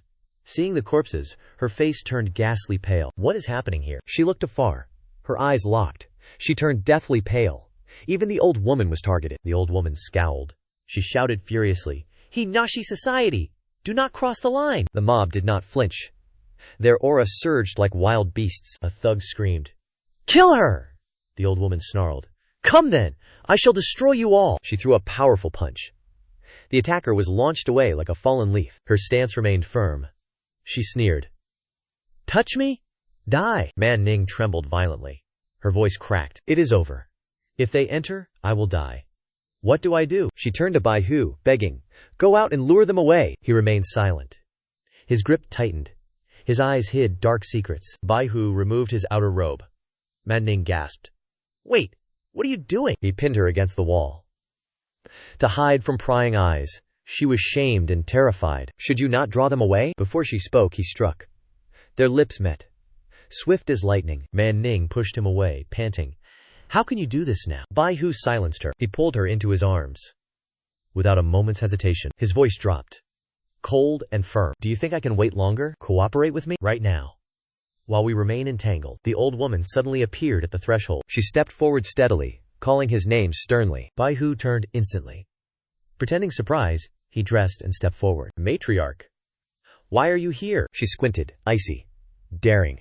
You hide suspects within this estate. Bai Hu remained calm. A misunderstanding. She is my new concubine. She scoffed, killing intent rising. Bring her here. I shall test her. Bai Hu tapped Min Ning's shoulder, soothingly. Go. It will be fine. Trembling, Min Ning forced herself forward, extending a shaking hand. The woman gripped her wrist, probing for energy. Each second felt eternal. Min Ning prayed silently. Please, let me be safe. Moments later, the woman released her. Eyes freezing. No internal force. She is no warrior. Bai Hu stood silent. Listening to the rebuke, his face betrayed nothing. The woman spoke sharply. Donghua Gate has suffered a disaster. You dally here? If the palace fails, your bureau will fall. He bowed respectfully. I thank the matriarch for the warning. She waved her sleeve and departed. Take care of yourself, she whispered. Min Ning exhaled. A heavy burden lifted. She had survived. Her joy was short. Her body began to tremble violently. Without warning, she let out a panicked scream. Hearing the noise, Bai Hu lunged forward. His gaze hardened. Min Ning. What ails you? She shook like a leaf. Stuttering. Poison! I am poisoned! She collapsed into his arms, eyes wide with terror. Save me. I cannot die yet. Bai Hu scowled. His voice sharp. What poison? Where were you struck? Man Ning blushed deeply, head bowed low, whispering about the lingering toxins. Bai Hu's face darkened, his gaze growing heavy like a storm. Does that poison not shatter one's meridians? He demanded, voice sharp and cold. Where is it located? She trembled like wounded prey, whispering. Below. Bai Hu's eye twitched. He was utterly stunned and speechless. Sensing the tension, she leaned into him, pleading, Please, save me. Within the silent room, Ting Xue carefully wrung the cloth, treating the task like handling a sacred relic. She cleansed the site, remarking calmly that the toxins were washed away. Bai Hu wordlessly produced a medicinal pill, handing it to Man Ning to suppress the poison. Man Ning swallowed it quickly, her voice a mere thread. My gratitude. Bai Hu's expression remained frozen, his tone chilling like midwinter frost. You seek to be my concubine, yet poison my body? You mock me? Man Ning collapsed to her knees, trembling, stammering that she was forced by the clan. Bai Hu offered a cold, mocking smirk. You poisoned me, nearly ending me, yet claim innocence? Tears streaming, Man Ning cried. I was forced, but I accept my guilt. If I may atone, I will serve as your maid and concubine. Bai Hu fell silent, his gaze deep and inscrutable as a lake. Man Ning reached out, eyes glistening with a hopeful, subtle glint. Bai Hu gripped her shoulder, whispering, In my presence, you must forgive yourself. Hearing this, a radiant smile bloomed upon her face. Does that mean you have accepted me? Yet, contrary to her hope, Bai Hu pried her hand away. He turned his back, walking away without a single glance. His voice echoed, cold and dismissive, towards Ting Xue. Watch her closely. Do not let her escape. Ting Xue watched his retreating figure, realizing he was not the monster she once feared. Meanwhile, in the stillness of his private chambers, he sat upright upon his meditation bed, eyes locked firmly up, his gaze turned stern and calculating. The factions are moving. He must strengthen his foundation. He channeled his inner strength instantly. Pure energy flowed into the ancient manual. A blinding light erupted. The system interface materialized before his eyes. Attempting the Shangshan first, a profound, unfathomable technique, he vowed to master it. 2 years of grueling training. Only bitter, humiliating failure followed. Bai Hu furrowed his brow. Impossible. This manual is truly deceptive, yet he refused to yield. 5 years of meditation. Studying techniques thousands of times. He never faltered. Trying to merge technique with blood. Decades of effort. Progress was barely visible. By the 20th year, he shifted focus. He sought true enlightenment. Days turned into decades. 30 years passed in silent meditation. Year 49 arrived. He grasped the core. One strike unleashed. Space trembled violently. Shangshan fist. Finally, beginner level achieved. Bai Hu smirked. Fists clenched tightly. 50 years of energy surged forth. Others would be saints. A new school would be founded. Yet this technique remained rudimentary. He stood up decisively. Let us test this. One strike unleashed. Gale winds roared. The massive boulder crumbled into dust. Not bad. Worldly martial arts have 9 grades. Below them, 1 is nothing. Bai Hu stood tall. Golden light flowed around his body. Lower 3 grades. Opening the meridians. Defeating 10 foes easily. Middle 3 grades. Energy merges with Damio. Every strike shatters armor. Upper 3 grades. The small Grandmaster realm. Power surges like the tides. He pondered quietly. I am near the middle grade. Master Shangshan fist. I reached the 6th tier. Dawn broke. Sunlight bathed the eastern depot's tiles. Bai Hu walked forward. Each step struck the earth firmly. He approached Wang Jiyu. Thousand Guard, you have arrived. Let me introduce the eastern depot. Bai Hu nodded calmly. A simple greeting today. Then to the training grounds. Wang Jiyu smiled faintly. The Thousand Guard is kind. A case has emerged. Please take a look. Consider it training for our procedures. Bai Hu responded curtly. Very well. Wang Jiyu gestured ahead. He led the way. Upon arrival, the elder explained the situation. West of Beijing, a tower was built. It is called the Infant Tower. Bai Hu frowned, accepting the dossier. His gaze turned icy. An infant tower. His voice deepened like rolling thunder. I recall that tower's dark origin. It was meant for abandoned, sickly infants. They had no one to care for them. Slowly, villagers discarded healthy children there. Mostly girls. Sometimes male infants too. In deranged villages, this is ritual. They view it as a soul cleansing, drowning them in the deep waters, or burning them alive inside. He gripped the report. His knuckles turned white. His voice emerged. Cold as frozen snow, all because they could not provide. Wang Jiyu stepped forward, speaking with composure. Building a tower to slaughter infants. The palace fears the gathering malice. It disrupts the imperial dragon vein. The Eastern Depot must intervene now. By Great Yu law, what is the penalty for infanticide? Exile to forced servitude. The elder bowed, ready for combat. We depart immediately. Simultaneously, in a dense forest. Sunlight pierced the thick canopy. Hoofbeats roared like war drums. Bai Hu led the charge. His horse carved through the gloom. He turned suddenly. Wang Jiyu. Why mobilize so many guards? Wang Jiyu replied with slow deliberation. Commander, you misunderstand. Traitors currently manipulate the imperial court. Public resentment runs deep as oceans. Rebels wait outside the gates. We must remain ever vigilant. Hours later, a 7-story structure appeared.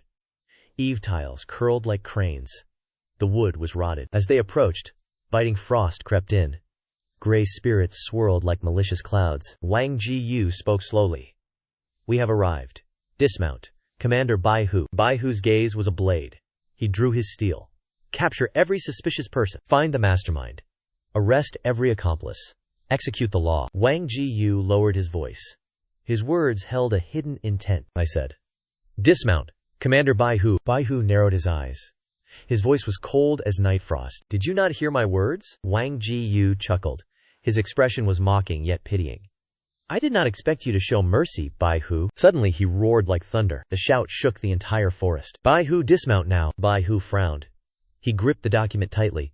His eyes held heavy suspicion. The capital is not far away. How does this evil tower exist? Do the officials know nothing? Wang Gu's face darkened. His voice dripped with deep resentment. The Lin party corrupts the court. They plot for profit. They must be destroyed. The Lin party uses cultivation as a shield. Stopping their ascension invites imperial chaos. That is why our Ding'an party must strike. He bowed his head. His voice grew heavy and grim. Even removing their influence brings immense pain. His face twisted into a fierce mask of desperation. Without the Lin party's malice, would innocent children suffer? His words lit the fire. Bai Hu's killing intent erupted. Hand on sword hilt.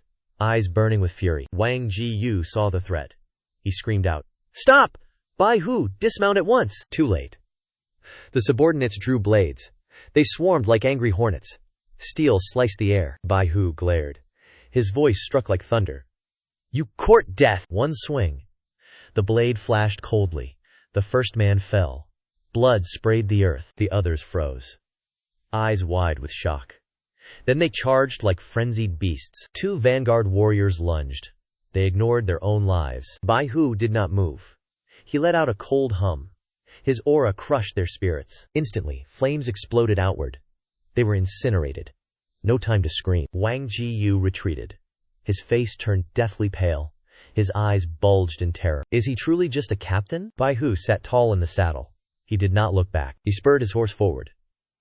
1 slash, 2 thrusts, 3 strikes. Bodies collapsed without a single sound. Cold sweat drenched his neck. Mind shattered. Is this even human? The land turned crimson. Dismembered corpses lay scattered like broken puppets. A gruesome sight. Vuyang County gritted his teeth. Fury scorched his mind. He risked everything. Drew his blade. Charged at Bai Hu. A cornered beast. 2 strikes landed. Howling like wild predators, he roared, "Today you shall witness my true prestige." To Bai Hu, those strikes were mere child's play. He tilted his body. Dodged by a hair's breadth. His eyes turned cold.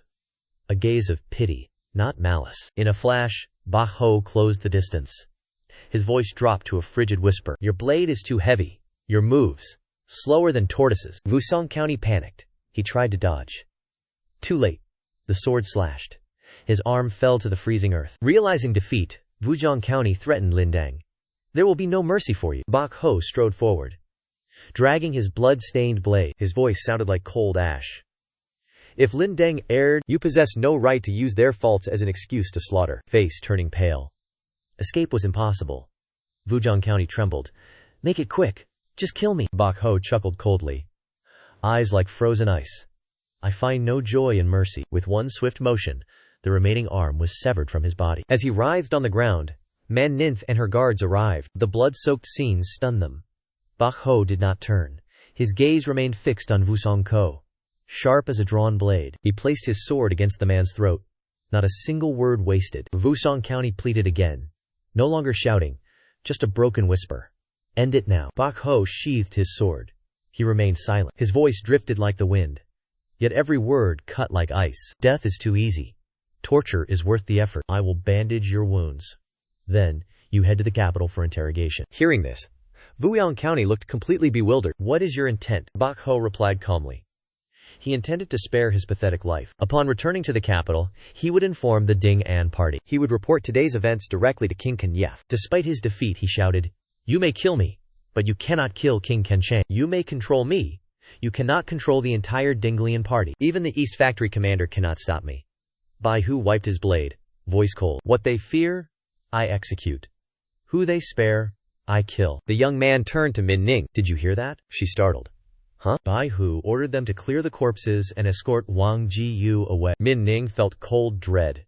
He kills so cruelly, yet smiles. Suddenly, the system notification appeared. Yin-Yang Grudge Technique reached entry level. Extracted 125 strands of exotic internal energy. Gained 40 years of energy. Rewarded with 3 years from Min Ning's negative emotions. The young man spoke. "Are you wondering why I kill? It is a long story. They struck first. Furthermore, the infant tower exists due to Wangu's willful indulgence. He ordered all children removed from the tower. Send them to the nursery. Arrest every builder involved. Leave no one behind. Silver will be rewarded upon return." The embroidered uniform guards obeyed. Min Ning hesitated. Is he truly not evil? Bai Hu produced a book. "Min Ning, take this." She took it in shock. "Why?" "Reward for arriving on time." Min Ning refused. "I do not want it." Bai Hu puzzled. "Why?" "I cannot repay you. I must trade something of value." Bai Hu mused. This girl has true integrity. Hours later, at the mansion, he pushed the door open. "I have returned." Seeing Ting Xue in bed, he asked, "Did you sleep well?" She answered softly, "Very well. I even dreamt." Bai Hu curious. "What did you see?" "I cannot recall."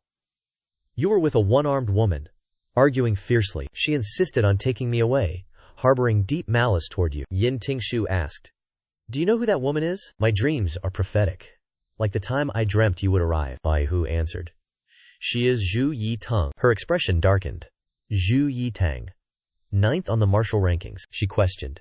How do you know her? Despite his words, an inexplicable unease stirred within. Bai Hu patted her head. I know her, but she knows not me. And Ting Xue hummed softly. Focus on healing.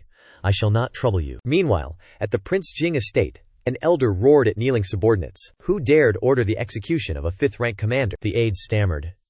This matter, Prince Jing spoke. It was my intention. The elder asked. Your Highness, why do this? Prince Jing explained. That West Bureau commander serves the Lin faction. If he gains the East Bureau, their influence will surely crumble. Years of effort will vanish. With him dead, Song Tong can seize the position. He is unaffiliated, perfect for opposing the ceremonial office. The elder shouted. But you failed to kill him. Have you considered the consequences? Prince Jing sneered. If he lives, so be it. Can a mere commander defy heaven? We are not heaven. Only the emperor is heaven.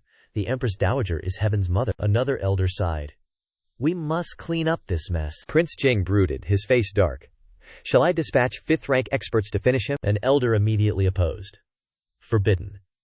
If the Prince Jing estate strikes again, consider the wrath of the Emperor and Empress Dowager. Prince Jing remained defiant. Must we watch him seize the East Bureau? The elder reminded him. Have you forgotten the prayer altar? Daylight brings peace, but night unleashes demons. Hearing this, Prince Jing pressed. What do you imply? The elder slowly unveiled his scheme. The prayer altar will remain open for days. Daylight is normal, but nightfall invites the underworld. Disasters will emerge. Impossible to predict. At night, a curfew begins. Those outside face vengeful spirits. When the altar opens, demons arise. His death will leave no trace of our involvement. Prince Jing realized his opportunity. So, we still have a chance. En Weiying eavesdropped nearby. Father, of whom do you speak with such caution? Is it necessary to strike at the prayer altar? Prince Jing's voice turned chill. This matter is beyond your involvement. Father, I simply wish to avoid needless bloodshed. The elder below stepped forward to explain. His Highness practices the path of purity. They are merely mortals fleeing imperial justice. Bloodshed is simply inevitable for them. Yin Dui Din demanded the official's identity. Prince Kan replied coldly. Names carry no weight. They are already dead, she continued. I care little, yet one man in the Eastern Depot intrigues me. The prince felt sudden surprise. Oh? Who? Yin Dui Din answered. He is mentioned in the Min Ning prophecy. Though unseen, his cultivation aura is immense. He could ascend to heaven. The prince felt displeasure. Yet, he yielded. Kill the official if you must. But do not harm the Min descendants. Yin Dui Din bowed. May the heavens grant infinite merit. Elsewhere, Min Ning stared at the desk. The manual and letter left her stunned. The mountain fist. He actually brought it here. His sincerity proved her suspicions entirely wrong. The Eastern Depot courtyard fell into silence. The guards stood in formation. Men whispered about the interim commander. He fought 15 men alone. Only 5 survived. One, crippled. He earned his rank. Song Fu dared not object. Seeing the commander, the guards fell silent. The commander stepped forward. He summoned the record keeper. He entered a grand room. An old woman blocked his path. Her voice dripped with suspicion. Why are you here? As he reached for his blade, a voice ordered him inside. The old woman stepped aside reluctantly. Enter. He stepped inside. A young woman played the zither. She saw him. She spoke softly. You. Before she could continue, the commander interrupted. Sister, do not worry. I have a plan. The word sister silenced her. Her mind raced. He bowed. He asked the purple-haired woman for her name and purpose. She replied softly. I seek you. Sit down. When the record keepers arrived, the 2 guards trembled. They asked with forced respect what was required. Bai Hu demanded the archives. He ordered a full audit regarding the Jing Prince estate. The 2 men stood frozen. Bai Hu had already plotted his counterattack. If the Ding'an party wants him dead, he will ensure their ruin. Are those who claim integrity truly clean? One man hesitated, questioning the wisdom. He argued that the chief commissioner previously cleared these files, suggesting a diplomatic approach. Bai Hu's face darkened instantly. Check the files. Do not force me to repeat myself. The 2 imperial guards obeyed instantly. They dared not delay. Soon, they returned with the files. They bowed in total submission. They claimed he could verify the records himself. Bai Hu dismissed them. They vanished into the shadows. At that moment, Min Ning appeared. She called for Commander Chen. He glared at her. Why are you here? She answered with a secret to share. He pressed for the truth. Min Ning stepped forward. She touched his cheek. Bai Hu stood stunned. What are you doing? Without hesitation, she kissed him deeply. The kiss lingered. She pulled away, blushing deeply. I have repaid my debt. The young man stood shocked. Min Ning looked embarrassed and indignant. You scoundrel. You enjoyed it, didn't you? Bai Hu replied calmly. Repayment was unnecessary. She turned away, avoiding his gaze. Her voice remained firm. She claimed she would be uneasy otherwise. Furthermore, he once harbored feelings for her sister. Bai Hu smirked mockingly. If you must pay, this debt will last a lifetime. He hinted that once she rises in the martial rankings, her past as an imperial guard will haunt her. Min Ning stormed off in fury. You are truly insane. Suddenly, a carrier pigeon descended. Min Ning recognized her sister's mark. Her heart sank with dread. Something was wrong. Min Ning opened the scroll. It contained only one desperate line. Bai Hua Pavilion. Her face drained of color. Cold sweat broke out. Disaster is coming. At 100 Flowers Pavilion, Min Min played her zither. The notes echoed endlessly. Andui Din listened, staring blankly outside. Two maids stood in silent attendance. Tense silence filled the room. Uneasy eyes met in the heavy air. Amidst the music, Min Min inquired about the visitor's true intentions. Andui Din told her to keep playing. Then she asked about the Guangling melody. Min Min answered with simple brevity. Outside, Bai Hu and Min Ning arrived. He told her to wait cautiously. Min Ning responded with polite, formal grace. Inside, Bai Hu sat opposite her. His cold voice demanded the reason. Andui Din spoke of prophecies. He seemed different than she once envisioned. She revealed her intent. Join her on the mountain. Pursue the Dapia. Bai Hu frowned deeply. He weighed his path and his ties to Min Ning. He refused. He could not abandon his family, duties, or mortal world. She spoke two cryptic words. He was bewildered. Then, she mentioned the orchid. Her vague words stung. Bai Hu felt suddenly, painfully shallow. Andui Din sipped her tea. She spoke with a slow, deliberate pace. Before witnessing the mountain's true beauty, men are blind. Mortals cannot perceive the immortal realm. She claimed Min Gayet Tree gifted him this vision due to his potential. She poured the tea. Steam erupted. A thick mist blanketed the entire room. In a heartbeat, Bai Hu vanished. He stood in a strange, unknown realm. Andui Din approached holding a lotus lamp. This is the eternal lamp. She placed it in his hand. Then, she demanded he return it immediately. He froze in confusion. She grew displeased and snatched the lamp away. The flame in her grasp withered away. Bai Hu asked, baffled. Why did the eternal lamp extinguish? She mocked his shallow insight. He cupped his hands, begging for guidance. She spoke of mortality. A mortal life lasts barely 2 cycles of 60. Mortals see nothing. Some beings live 8,000 years in a single autumn. To the eternal, human life is merely a fleeting, morning blossom. She explained further. The lamp burned for him, but meant nothing to her. No flame. He asked how to reach that realm. She replied, to sever all worldly ties. Sever earthly karma.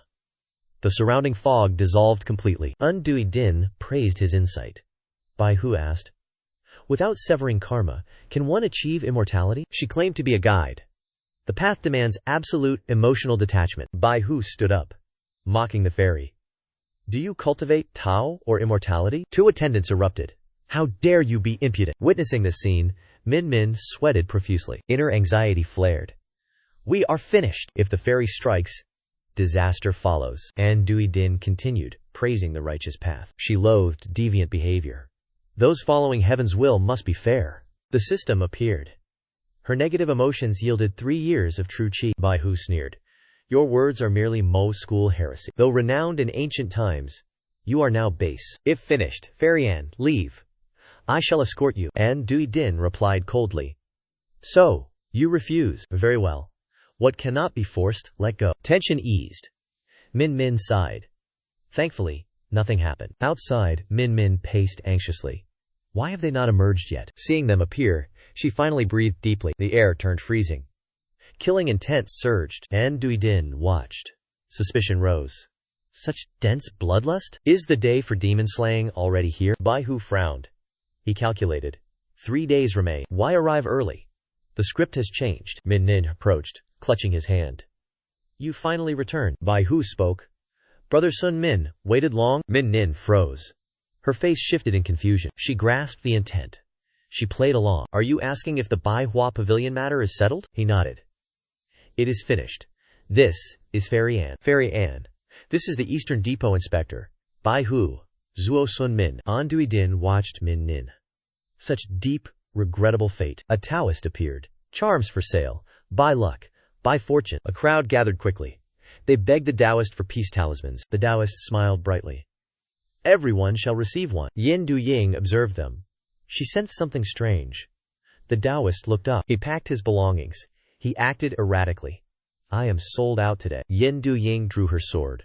Her voice was cold. You dare swindle the innocent? Reveal your true form. The Taoist sweat profusely. You must listen to me. You are a cultivator. Why make false accusations? Yin Du-ying's expression darkened. Silence, you fool. The Taoist fled instantly. Panic set in. I met a true master. Yin Du-ying gave chase. Her shout echoed. Where are you going? Halt your movement. He begged for mercy. Her blades swung. Both arms were severed. Bai Hu watched silently. Truly a fearsome monster. Yin Du-ying approached him. She raised her blade. She struck downward. A wretched scream followed. Help me! Save my life! His body dissolved. Yin Du-ying spoke coldly. A dung-eating demon. Ranked 1326 in the 100 demon records. It consumes waste before death. It disguises itself as a priest. It sells fake charms. It uses sweet words. It exploits the gullible. It steals their wealth. Min Ning sighed deeply. Such filth escaped the shadows. Bai Hu spoke up. Let us go. I shall escort you home. Deep in the dark forest, two men wandered like zombies. They cursed the vile demon. You desired the water god? A voice rose from the river. Look at me. I am the water god. Their eyes glazed over. They drooled uncontrollably. They waded into the river. Bai Hu, Min Ning, and Yin Du-ying arrived. The young man spoke. A Dofu spirit. Yin Du-ying urged them forward. We cannot catch this thing. Min Ning followed closely. What is a Dofu spirit? Bai Hu explained the lore.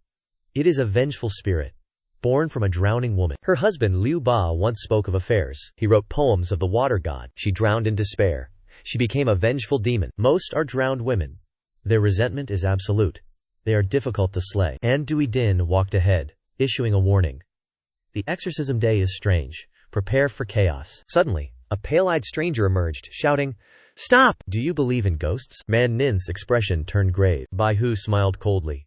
Are you the ghost? He looked down, filled with sudden doubt. What? How is this possible? He screamed. His body dissolved into nothing. An Dui-din stared at Bai Hu, confused. You saw through his true form instantly. He was a ghost formed from Yuan Jian's fear. You possess no cultivation. Is that heavenly vision? Bai Hu answered calmly. Purely a coincidence. I read the records. Yuan Zihan denied ghosts. He argued with a guest. The guest revealed his true spectral form. Yuan Zihan died of pure terror. But he thought, what records? I actually read a game guide. And Dui-din nodded in total agreement. Your memory is truly exceptional. Follow me to Mount Taihua. Cultivate there. We should not linger in this place. Let us depart immediately. The streets were deathly, unnatural silence. An Dui-din led the way, remaining alert. Her expression hardened. Wait. Something lies ahead. They looked forward. Their faces sank.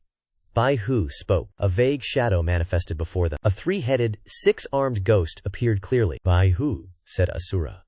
An Dui-din gasped. Asura? 3 faces? 6 arms? This creature faces imminent destruction. It bared. Min Ning gripped Bai Hu's hand, trembling. What shall we do? Perhaps we should flee. Hearing this, the young man pondered. Run away? Was the manual read in vain? Bai Hu raised a hand, calming her. I can handle him. Watching him step forward, An Dui-din panicked. What are you doing? Even the Taiwan mountain masters struggled. You court death? Ignoring the warnings, Bai Hu remained composed. You appear to be suffering greatly. You are no deity, yet you endure the 5 decays. The Asura glared, skeptical. Mortal? Why say that? How did you see through me? Bai Hu replied. The origin matters not. I understand your agony. The Asura growled. Repeat your words. Rage erupted. Terrifying pressure crushed the air. Min Ning screamed. Bai Hu resisted, smirking. Your pain stems from ignorance. The Asura roared. What is ignorance? Bai Hu explained calmly. Ignorance is darkness. Past thoughts linger. Future desires arise. You know samsara, yet you fear your own decay. Bound by the obsession of existence, you refuse the cycle of life. That desire is ignorance. Your heart remains shackled. Resistance breeds deeper agony. The more you flee, the deeper you sink. The Asura faltered. Ignorance. Ignorance? Ignorance. And Dui-din stared in shock. He is lecturing an Asura. The Asura gripped Bai Hu's throat. Tell me, how do I escape? Choking, Bai Hu gasped. The Emperor's triple refuge. The Asura paused, releasing his grip. Bai Hu continued. When the Emperor faced the 5 decays, his plight was dire. He sought the Buddha. He took refuge in truth. even falling into the animal realm. Yet, after 3 bows, he looked up. His celestial form was instantly restored. Asura questioned coldly. Even Buddha saves the suffering. Where is my Buddha? I practiced devotion. I studied scriptures. Yet, no Buddha reached for me. Bai Hu stared ahead, his words demanding truth. What makes you certain I am not Buddha? Asura trembled. You are Buddha? You understand my suffering? Are you saving me? Yin Duying gasped in sheer disbelief. Unbelievable. He is enlightening Asura. Suddenly, golden light erupted from Asura's body. Moments later, he transformed into a relic. Bai Hu caught it, feeling deeply satisfied. The scarlet gold relic is a supreme reward. It is a top-tier artifact for demon suppression. It remains a key to achieving the Dao. Yin Duying marveled. Not even Taiwa masters could tame Asura. Yet, he finished it so easily. Does he possess the heavenly eye? She approached and asked, Will you be my Daoko companion? Accept, and I shall forgive your past insults. Bai Hu replied. Apologies. My name is actually Bai Hu. Yin Duying froze. What? Bai Hu bowed and declared his true identity as Chen Zongming. She fell silent, realization surging within her. He is the one my father seeks to eliminate. Yin Duying pointed at Min Ning, asking, And who is he? Min Ning replied, I am Min Ning, styled Yuezhi. She gritted her teeth in pure, seething rage. No wonder. Such profound destiny. Truly the bearing of a dragon. Bai Hu spoke with a mocking tone. What is wrong? Does the immortal still want me as your companion? Yin Duying lashed out. How dare you, you insolent, arrogant madman! Accusations flooded out, from mocking the sect to denying the gods. Chaos filled her eyes. Her crimes deserved 10,000 deaths. Her desperation surged. She shed her previous calm persona from the 100 Flowers Pavilion. She assumed the ignorant would never believe her. She invoked demonic plagues as divine retribution. Her fingers danced, weaving a lethal spell. Her eyes widened in sudden shock. Sword pointed forward. She unleashed a furious roar. She accused him of shattering her cultivation heart. Bai Hu frowned. Min Ning struck, pinning her arms. An icy voice silenced her further movements. And Dui Din shrieked. System logs recorded peak resentment. Reward. 5 strands of true chi. Bai Hu sighed. She had truly lost her mind. He spoke with cold indifference. Scolding was acceptable. Brandishing weapons was reckless. Peachwood swords cannot kill. He stooped to retrieve the wooden blade. She spat a bitter response. Bai Hu stated his rule. Non-lethal discipline. Yet once blades are drawn, intent becomes irrelevant. He invoked their past. He had saved her life. And Dui Din sneered. That bond died alongside his deception. Bai Hu lunged. He struck her pressure points. She convulsed in agony. Min Ning asked for clarification of his intent. Bai Hu retorted. His intent transcended simple binding. He gripped her robes, exposing her chest. Min Ning gritted her teeth. His depravity was truly incurable. Dusi Din wept. She invoked her royal lineage. She feared public disgrace. Bai Hu stared. His voice dripped with mockery. He offered to adjust her robes, praising her form. Her face burned. She traded a secret for freedom. Bai Hu smirked. He demanded to hear the secret. She insisted on her release first. He released her points. She adjusted her robes. She spoke only half-truths. Listen, but do not pry. The prince's manor plans a purge. They intend to assassinate Bai Hu. He was shocked. How could she know this? And Dui Din denied all involvement immediately. Suddenly, a stranger arrived. He apologized for the interruption. He is Huang Lu King, 8th disciple of Bai Liu. He seeks Chen Tianhu. Bai Hu turned grim. He questioned her. She remained cloistered. She knew no one. Bai Hu decided quickly. Min Ning must leave. The intruder is dangerous. Huang Lu King revealed his plan. He tracked his target here. Pure luck. Only Bai Hu dies. Others are safe. He even offered a burial. Bai Hu retorted with biting mockery. Min Ning urged retreat. Leave this to him. Huang Lu King vanished. Instant movement. A lethal strike followed. Steel clashed. Bai Hu parried. Blade key surged. Show me your strength. Huang Lu King dodged. He landed gracefully. His eyes burned with contempt. A cold warning. Death will be agonizing. He stomped the earth. Debris erupted. A boulder flew toward him. Bai Hu's gaze chilled. He sliced the stone. Fury exploded. He roared. Treat me like prey? You think you can hunt me? Huang Lu King descended before him. His tone was casual. The intent was lethal. Then die without mercy. No more words. He lunged forward. Bai Hu raised his blade. The pressure intensified. Threats were met with silence. Weapons rang out. The battle tore through the streets. They ascended to the rooftops. The duel climbed higher. Huang Lu King howled. A wind-tearing strike landed. Bai Hu was struck. He plummeted. He recovered with fluid grace. The attacker watched, impressed. His speed? Truly peerless. He surpassed his younger self. Despite his struggle, Bai Hu spoke coldly. His final technique awaited. Could his opponent survive? Huang Lucheng was surprised. He was intrigued by this hidden art. Bai Hu declared one final strike. If he lived, take his life. Sword Kira erupted. Huang Lucheng countered. He was clearly thrilled. Caught in the clash, Bai Hu surged. He vaulted high to escape. Huang Lucheng froze. He realized the trick. Rage consumed him immediately. In the majestic palace, an old demon reported chaos. The city was in turmoil. The Imperial Observatory acted. Many cultivators were mobilized. Empress Dowager Anne was skeptical. The demon-slaying date came early. The events occurred suddenly. There were no warning signs. The old demon sensed secrets. Empress Dowager Anne ordered an investigation. The two bureaus must investigate. Elsewhere, Bai Hu plotted while retreating. Huang Lucheng had profound Taoist arts, yet his movement was slow. That battle was merely a distraction. Min Ning needed time to escape. They neared the Donghua Gate. The prince's forces could not act. Bai Hu analyzed the bureaus. He stopped at the West Bureau. Min Ning stood guard. The door swung open suddenly. Min Ning raised her blade. She sensed an intruder's presence. Her blade arm was caught. A familiar voice calmed her. She recognized Bai Hu instantly. He returned to ensure safety. Seeing her unharmed, she stared. Her eyes showed deep worry.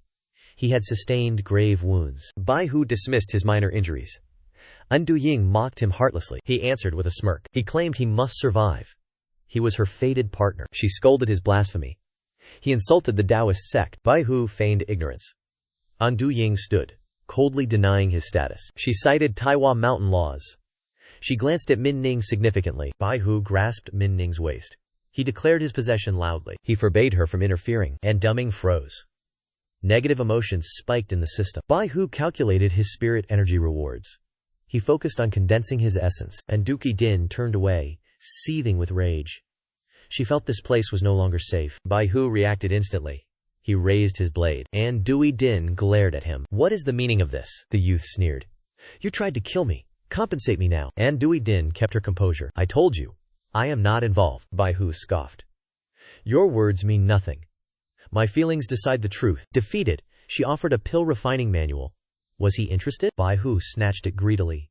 An Dui Din blushed in shame. Wait. Stop that. Securing the manual, the youth examined it calmly. With this pill refining technique, I can brew elixirs myself. My body will grow stronger. Her gift was truly satisfying. And Duki Din pleaded. Will you let me leave? Bai Hu dismissed her with a final warning. Try this again? I will sever your limbs. Elsewhere, Min Ning produced a medicinal vial. She treated his wounds. Your injuries remain severe. Bai Hu sighed. That Huang Lucheng is too strong. A 5th-grade martial practitioner. Min Ning continued. I have a technique to help you fight him. Bai Hu looked at her, suspicious. Min Ning trembled. You cannot die. I need you. Bai Hu smirked. What do you need me for? Min Ning whispered. Investigate my grandfather's death. She revealed her father suspected a sinister conspiracy. He died in the ministry case. You are my only lead. Bai Hu considered the request. She never begs. This favor is a debt. The youth nodded. Fine. Min Ning stated her terms firmly. By the sect's rules, if you learn this, you are my true disciple. From this day, I am your master. Kneeling and kowtowing are unnecessary. But in private, we shall address each other as master and student. You attempt to use moral codes to stop me. Do you think that will work? His resolve remained absolute. Yue Qi. I will not accept you as master. Not because of moral codes. I care nothing for such trifles, she asked. Then why? He explained with absolute clarity. Because I serve only one master. Min Ning grew more bewildered. The sword techniques of Danjian Mountain. Why are you not there? Old memories surged forth. Bai Hu spoke in a heavy voice. I constantly defied my master. I was a traitor. From the beginning, there was deep enmity. That person was both savior and source of conflict. He sought the sword path. Fate turned his savior into his rival. Bai Hu turned away, voice heavy with fatigue. I am tired. We shall discuss the blade later. Later, in the room of Ting Xue. She sat quietly, eyes hollow and vacant. At that moment, Bai Hu pushed the door open. Ting Xue. I have returned. She turned. Her eyes revealed deep anxiety. Master. You are wounded. The air grew intimate. He pulled her into his arms. He asked about her desire to visit the shrines. Is the Tianmiao temple suitable? Bai Hu was caught off guard. Why there? Ting Xue hesitated. I wish to pray for blessings. He pressed further. Is that all? She spoke with soft sorrow. I miss Yintai Temple. My mother said I am its daughter. Bai Hu answered. I will take you there tomorrow. His words left her stunned. Truly? At the Bai Hu residence? Min Ning leaned against the door, waiting. The gate swung open. Seeing them emerge, Min Ning bowed. Director Chen. Good morning. Bai Hu countered.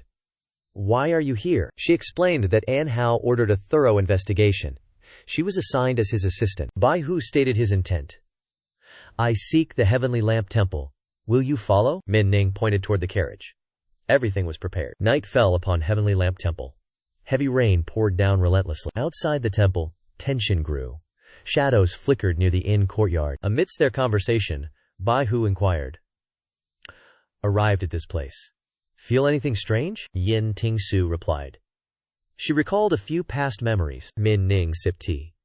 Director, will you truly not learn my blade technique? Bai Hu answered bluntly. I trust your talent. I cannot take you as master. You have never displayed that technique before me. Who knows the true level of your blade arts? Min Ning replied. You doubt my strength. I will prove it soon. Suddenly, a hulking brute roared. No one dares steal my incense offering, a youth retorted. This path belongs to no one. Do not block our way. The crowd echoed him. Disgust radiated from their faces. Before he could react, a kick shattered his teeth. The brute grinned with savage cruelty. Scram! You dare obstruct me? He kicked the victim. Blood sprayed everywhere. He drew his blade. The tip pointed directly at his foe. The crowd erupted. It was the ferocious Leela Shah. He crushed a team of laborers. A man not to be trifled with. Bai Hu watched calmly. Bullies deserve death. Show me your move. Min Ning gestured.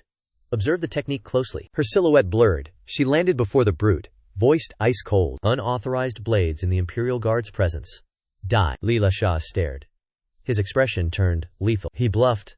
I know men in the Imperial Guard. Min Ning remained cold and unyielding. She reiterated her iron decree. Enraged, he bared his teeth. So be it. Fight then. Kill then. Min Ning entered her stance. Her energy condensed for the strike. As she lunged forward, she whispered coldly. One strike only. Survive, and you live. Brutal strike. Head severed. Instant death. The crowd stood frozen in terror. Panic ensued. They gathered the remains. Bai Hu smiled, praising the lethal technique. Min Ning teased. Want to learn now? Bai Hu probed. She boasted years of training. He demanded instruction. She scoffed at him. He reminded her. The investigation debt remains. Min Ning had pondered all night long. She would teach without a master. One condition. Do not touch my sister. Bai Hu cornered her. 1 year? Too long. He leaned in, pressing for more. She relented. Keep your word. I'll accept. Ting Xue watched, completely baffled by them. Suddenly, a young disciple entered the room. Bai Hu frowned.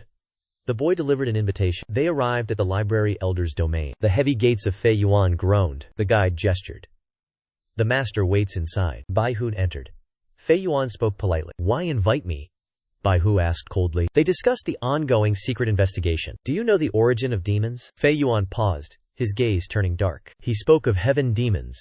Empress Dowager questioned. Chu Yitang explained. They are otherworldly existences, creatures born outside the three realms. The chaos stems from their dark presence. Empress Dowager demanded the true demonic nature. Incalculable. The Empress Dowager hesitated. A woman nearby explained that outer realm heavenly demons are merely a general title. Since the Han and Tang dynasties, Buddhism arrived. Indian demons and ghosts appeared alongside them. They were known by many names: Yama, Asura, and Garuda. Hearing this, the Empress Dowager understood everything. Suddenly, a carrier pigeon took flight, landing before Min Ning. Bai Hu watched, asking if it was a letter from her sister. Min Ning did not answer, choosing to interrogate him instead. Why have you returned here? The young man replied coolly. Settling old matters takes little time. Min Ning handed him the letter. Bai Hu read the plea for help against demons in Huaishui village. This was the intention of Elder Lin, sent via the Curio Pavilion. The young man spoke grimly. This reflects Elder Lin's true agenda. The Curio Pavilion has clearly sided with the Lin faction. Min Ning asked. Do you still wish to learn that blade technique? Bai Hu answered. Naturally. She demonstrated the technique while explaining the path. True mastery requires a mind without distraction. Master the circulation of internal energy flow. Physical movements are merely a hollow shell. The strike is the flag. The intent is the army. Observe well, she commanded. System notification. You learned gale-severing dance from Min Ning. Her insight was shocking. The power was truly peerless. Without physical mastery, no one survives this blow. 5 years of hard labor passed.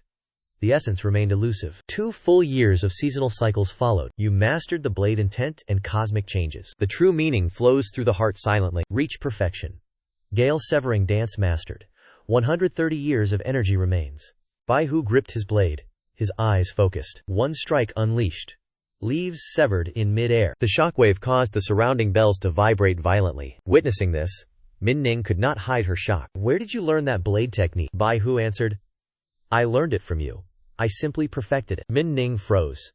How is that possible? Sheathing his blade, Bai Hu changed the subject. Mentioning her grandfather, she was caught in the Prime Minister's case. Min Ning recounted the past with heavy sorrow. 12 years ago, Prime Minister Zhang offered immortality to the emperor. The emperor ordered her grandfather to search with the Imperial Guard. They eventually discovered several divine medicinal herbs. But upon returning, voices of opposition arose in court. Officials accused the Prime Minister of disrupting the imperial order. The case erupted. The Prime Minister fell. Her grandfather suffered. She continued. Her grandfather deserved life. At most, a demotion. Her father always believed hidden secrets remained buried. Her father vanished while investigating, drowning during a mission. 2 months later, her mother died of pure grief. Bai Hu asked, why were they executed after delivering the herbs? If the emperor attained no immortality, the herbs were false. Min Ning replied, the mystery is exactly why she seeks truth. She added, Elder Lin entered the cabinet, gaining the emperor's favor. Thus, the Lin faction gradually began to form. Bai Hu asked, so the greatest beneficiary is the prime suspect? Min Ning hesitated, then asked with great caution, you are not a member of the Lin faction, right? He lifted her chin playfully. I belong only to myself. Or perhaps, you. Min Ning immediately showed her dissatisfaction. HMPH. You have no sense of propriety. Bai Hu stroked his chin in deep contemplation. It is the hour of ghosts. The yin and yang overlap. We can ask your grandfather directly for the truth. Min Ning was stunned. He is dead. How? Bai Hu replied calmly. Soul summoning. Min Ning gasped in horror. Only you could conceive such soul-summoning arts. Seeing them prepare to depart, Ting Xue spoke up. Bai Hu nodded, his voice calm. Yes, I shall arrange your escort back. Min Ming reminded him of the note. It mentioned demons haunting Huaishui village. Her grandfather was buried near that site. By imperial decree, those involved in the chancellor's treason cannot rest in ancestral lands. Without hesitation, Bai Hu grabbed her hand. We depart immediately. Time passed. They arrived at Huaishui village. Bai Hu spoke. This was once an ancient battlefield. Min Ning replied. That is why the grave plots are cheap. Her family was heavily fined. They could not afford a proper tombstone. In the shadows, eyes watched them. They mocked. Another fool courting death. Last year, the old Taoist priest perished here. Even he could not vanquish the ghost general. These two have clearly chosen their own graves. Stopping before a tomb, Min Ning spoke briefly. Do it. Bai Hu paused, stunned. Do what? Min Ning replied. Did you not speak of summoning souls? Bai Hu feigned ignorance. I am no Taoist priest. You asked me to summon souls. How could I? Min Ning grew frustrated. Was it not you who spoke of this? You are truly detestable and shameless. Was everything you said just a ruse? Bai Hu remained calm. Patience. Another knows the way. Soon, they reached a house. Bai Hu sensed an ominous aura. As they reached for the door, an old man approached, trembling with doubt. He rushed forward in panic. Stop! Do not enter! Bai Hu spoke coldly. Western Depot Guard. Investigating demonic disturbances. The old man waved his hands frantically. Lies! There is nothing here! Our villagers are honest. No demons dwell in this land. Bai Hu pointed at the door. Open it. We must inspect. The elder blocked their path. Outsiders cannot enter our ancestral hall. Open that door? No one can hinder them. Only Lin Shengxian can resolve this. Otherwise, all hope is lost. Hearing this, Bai Hu's expression turned cold. His voice carried a menacing threat. You dare defy the imperial decree? The elder knelt down, pleading. Official, please leave. Do not harm us or our village. He beckoned the villagers to kneel. They offered silver and food as a tribute. Seeing this, Bai Hu grew suspicious. Why were they so terrified? Suddenly, a child sprinted toward them, shouting, Elder! I have brought the immortals here! The elder turned and shouted. Why did you bring them here? The child replied. They are the immortals. Believing the Shangqing sect had arrived, the atmosphere shifted instantly. The elder looked at the pair and sighed. Indeed, they are immortals. Seeing Yin Du Ying appear, Min Ning was shocked. He wondered why she was there. The man accompanying Yin Du Ying stepped forward. He spoke gracefully. Officials, you should leave. The malevolent aura here is overwhelming. Martial arts alone cannot defeat these demons. Bai Hu scoffed. Your presence will only invite disaster. The man questioned him with deep suspicion. Yin Duying intervened, suggesting the officials were quite confident. They must have backing. That large man excels in martial arts and exorcism. The elder nodded, inviting the Taoist masters and officials inside respectfully. 4 villagers stepped forward to open the gate. As they followed Taoist Xuan Zhen inside, Yin Duying glanced back at Chen Tianhu, recalling her previous fortune-telling. He is not the heavenly eye-seer, Bai Hu teased. Will you be my cultivation partner? I will forgive your past insults. She gritted her teeth in rage, muttering, You! The system flashed. Negative emotions surged. Essence rewarded. Inside, they found a man and woman bound. Demonic energy choked their bodies. Seeing this, Taoist Xuan Zhen was stunned. His shock quickly turned to fury. He condemned the ritual sacrifice as heresy. Who is behind this? The elder pleaded. We were foolishly tempted. We will release them at once. Bai Hu stepped in. Sacrificing livestock is illegal. Human sacrifice is an unforgivable crime. Taoist Xuan Zhen turned to advise the 2 officials. Blades and fists cannot harm invisible ghosts. This place is lethal. Leaving is vital. And Dui Din disagrees. She doubts his words. Chen Tianhu controls the East Depot. He is capable. He seeks the ghost. Min Ning feels dread. She asks, Can you truly handle this? The Taoist seems sincere. He is not bluffing. Bai Hu answers with absolute calm. I possess no techniques against ghostly entities. Min Ning turns pale. Panic consumes her. She interrogates him. Then why sit there, waiting like a fisherman? Bai Hu remains composed. He continues. Lack of technique is not defeat. Observe closely. The village elder stares at the shrine. He trembles violently. He collapses. He weeps, begging mercy. Greed blinded me. I am ungrateful. Xuan Zhen is stunned. He understands nothing. The elder chokes himself. He screams for mercy. A man runs over. He shouts, Elder! Let go! He struggles to intervene. The strength is supernatural. A crisp snap sounds. He breaks his neck. Blood sprays. Life ends. The witness screams in horror. The rain pours endlessly. Min Ning gasps. What is this? Bai Hu speaks low. A ghost general's domain. Xuan Zhen ignites a talisman. Yin energy erupts. The domain manifests. He commands his allies. Form the defensive array. The 3 ghosts sneer. Xuan Zhen chants. Golden light protects me. The dragon-headed ghost stares in shock. Xuan Zhen seals the spell. Strike! The dragon ghost lunges. Teeth bared. Ready to kill. The giant maw looms. Xuan Zhen bellows. Thunder god, aid me. The ghost nears. Everyone strikes at once. The female ghost laughs. Pathetic. She transforms into black light. She shrieks. Die, filthy Taoist! Sharp claws sweep toward Xuan Zhen. A strike hit his gut. Xuan Zhen shivered in terror. He clutched his chest. The killing intent was ferocious. The ghost attacked. Everyone formed a defensive circle. Xuan Zhen chanted ancient incantations. Talismans soared into the sky. Guided by his supreme will, runes manifested in space, encircling the ghost entirely. Xuan Zhen tightened the seal. The ghost screamed in agony. Soon, her body disintegrated. Only black mist remained. Xuan Zhen smirked proudly. Then, a figure appeared behind him. Sensing danger, he paled. His brows furrowed deep. A youth lunged forward. Die! Xuan Zhen was struck. He cried out in pain. The youth awoke, confused. What have I done? Xuan Zhen roared. Damn it! You are possessed by demons! The youth smiled deviously. He raised his blade. And Dui Din intervened. Stop! She shouted. Evil spirit, reveal yourself! She prepared her strike. A palm blast hit him. The ghost was exorcised instantly. Seeing his wounds, allies rushed forward. They cried out for medicine. Suddenly, the shrine trembled violently. Ghost General Deng Ai emerged.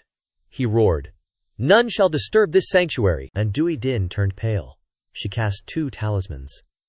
2 spirits charged forward. Deng Ai raised his hand. His eyes locked onto them. He growled with rage. You are all my soldiers! Ancestral tablets crashed inside. Bai Hu spoke up. The master finally appears. The general halted. The others trembled in fear. They relied solely on her, and Dui Din watched him. Doubt flickered in her heart. Her gaze shifted to Bai Hu. The general seemed fixated on him. A chill of unease spread. Min Ning turned to the commander. We are at the end. Use your techniques now. Reaching into his bag, Bai Hu spoke with absolute certainty. None know his origin, but I recognize him as Deng Ai. Betrayed by Jiang Wei, his lingering resentment runs deep. He waved his hand, suspending glowing talismans in mid-air. Worshippers believe faith brings blessings, while skeptics invite ruin. As a fallen general, Deng Ai is worshipped as a demon. Yin Weiyi gasped. That golden relic radiates pure, holy light. Bai Hu smirked. Beg me for help, and I shall intervene. Silence met him. If you refuse, I shall take my leave. Yin Weiyi snarled. Bai Hu, you are a shameless opportunist. The two juniors begged the goddess to reconsider the situation. The greater good. Senior brother Xuan Zhen is failing. Senior sister Yin, please lower your pride this once. Gritting her teeth, Yin Weiyi reluctantly nodded in agreement. She commanded. Bai Hu, I, Yin Weiyi, order you, slay him. System alert. Negative emotion detected. Reward. 5 years of energy. Bai Hu stepped forward. A mere phantom. I possess countless solutions. He raised a token. Deng Ai, do you recognize this item? The ghost general fixated on the artifact. He choked out, Jiang Wei. Instantly, Bai Hu activated the token and roared, Qilin-san, why have you not revealed your presence yet? Jiang Wei erupted from the token. Deng Ai, face justice. Deng Ai howled, Jiang Boyu. Jiang Wei struck instantly. Spears clashed. Brutal force struck his shoulder. Two ghosts collided. Weapons locked. Steel rang. Shockwaves rippled.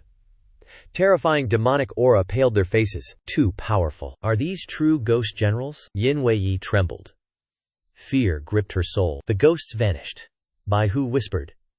It is finished. His gaze drifted toward the village of Huairui. Taoist Xuan Zhen emerged, eyeing Bai Hu with suspicion. The juniors bowed.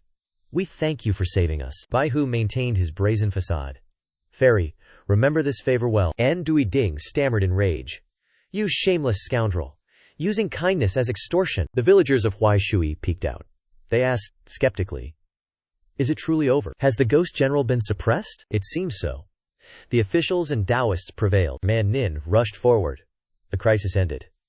Now, address my grandfather's affairs. Bai Hu faced the Shangqing sect. I saved your lives.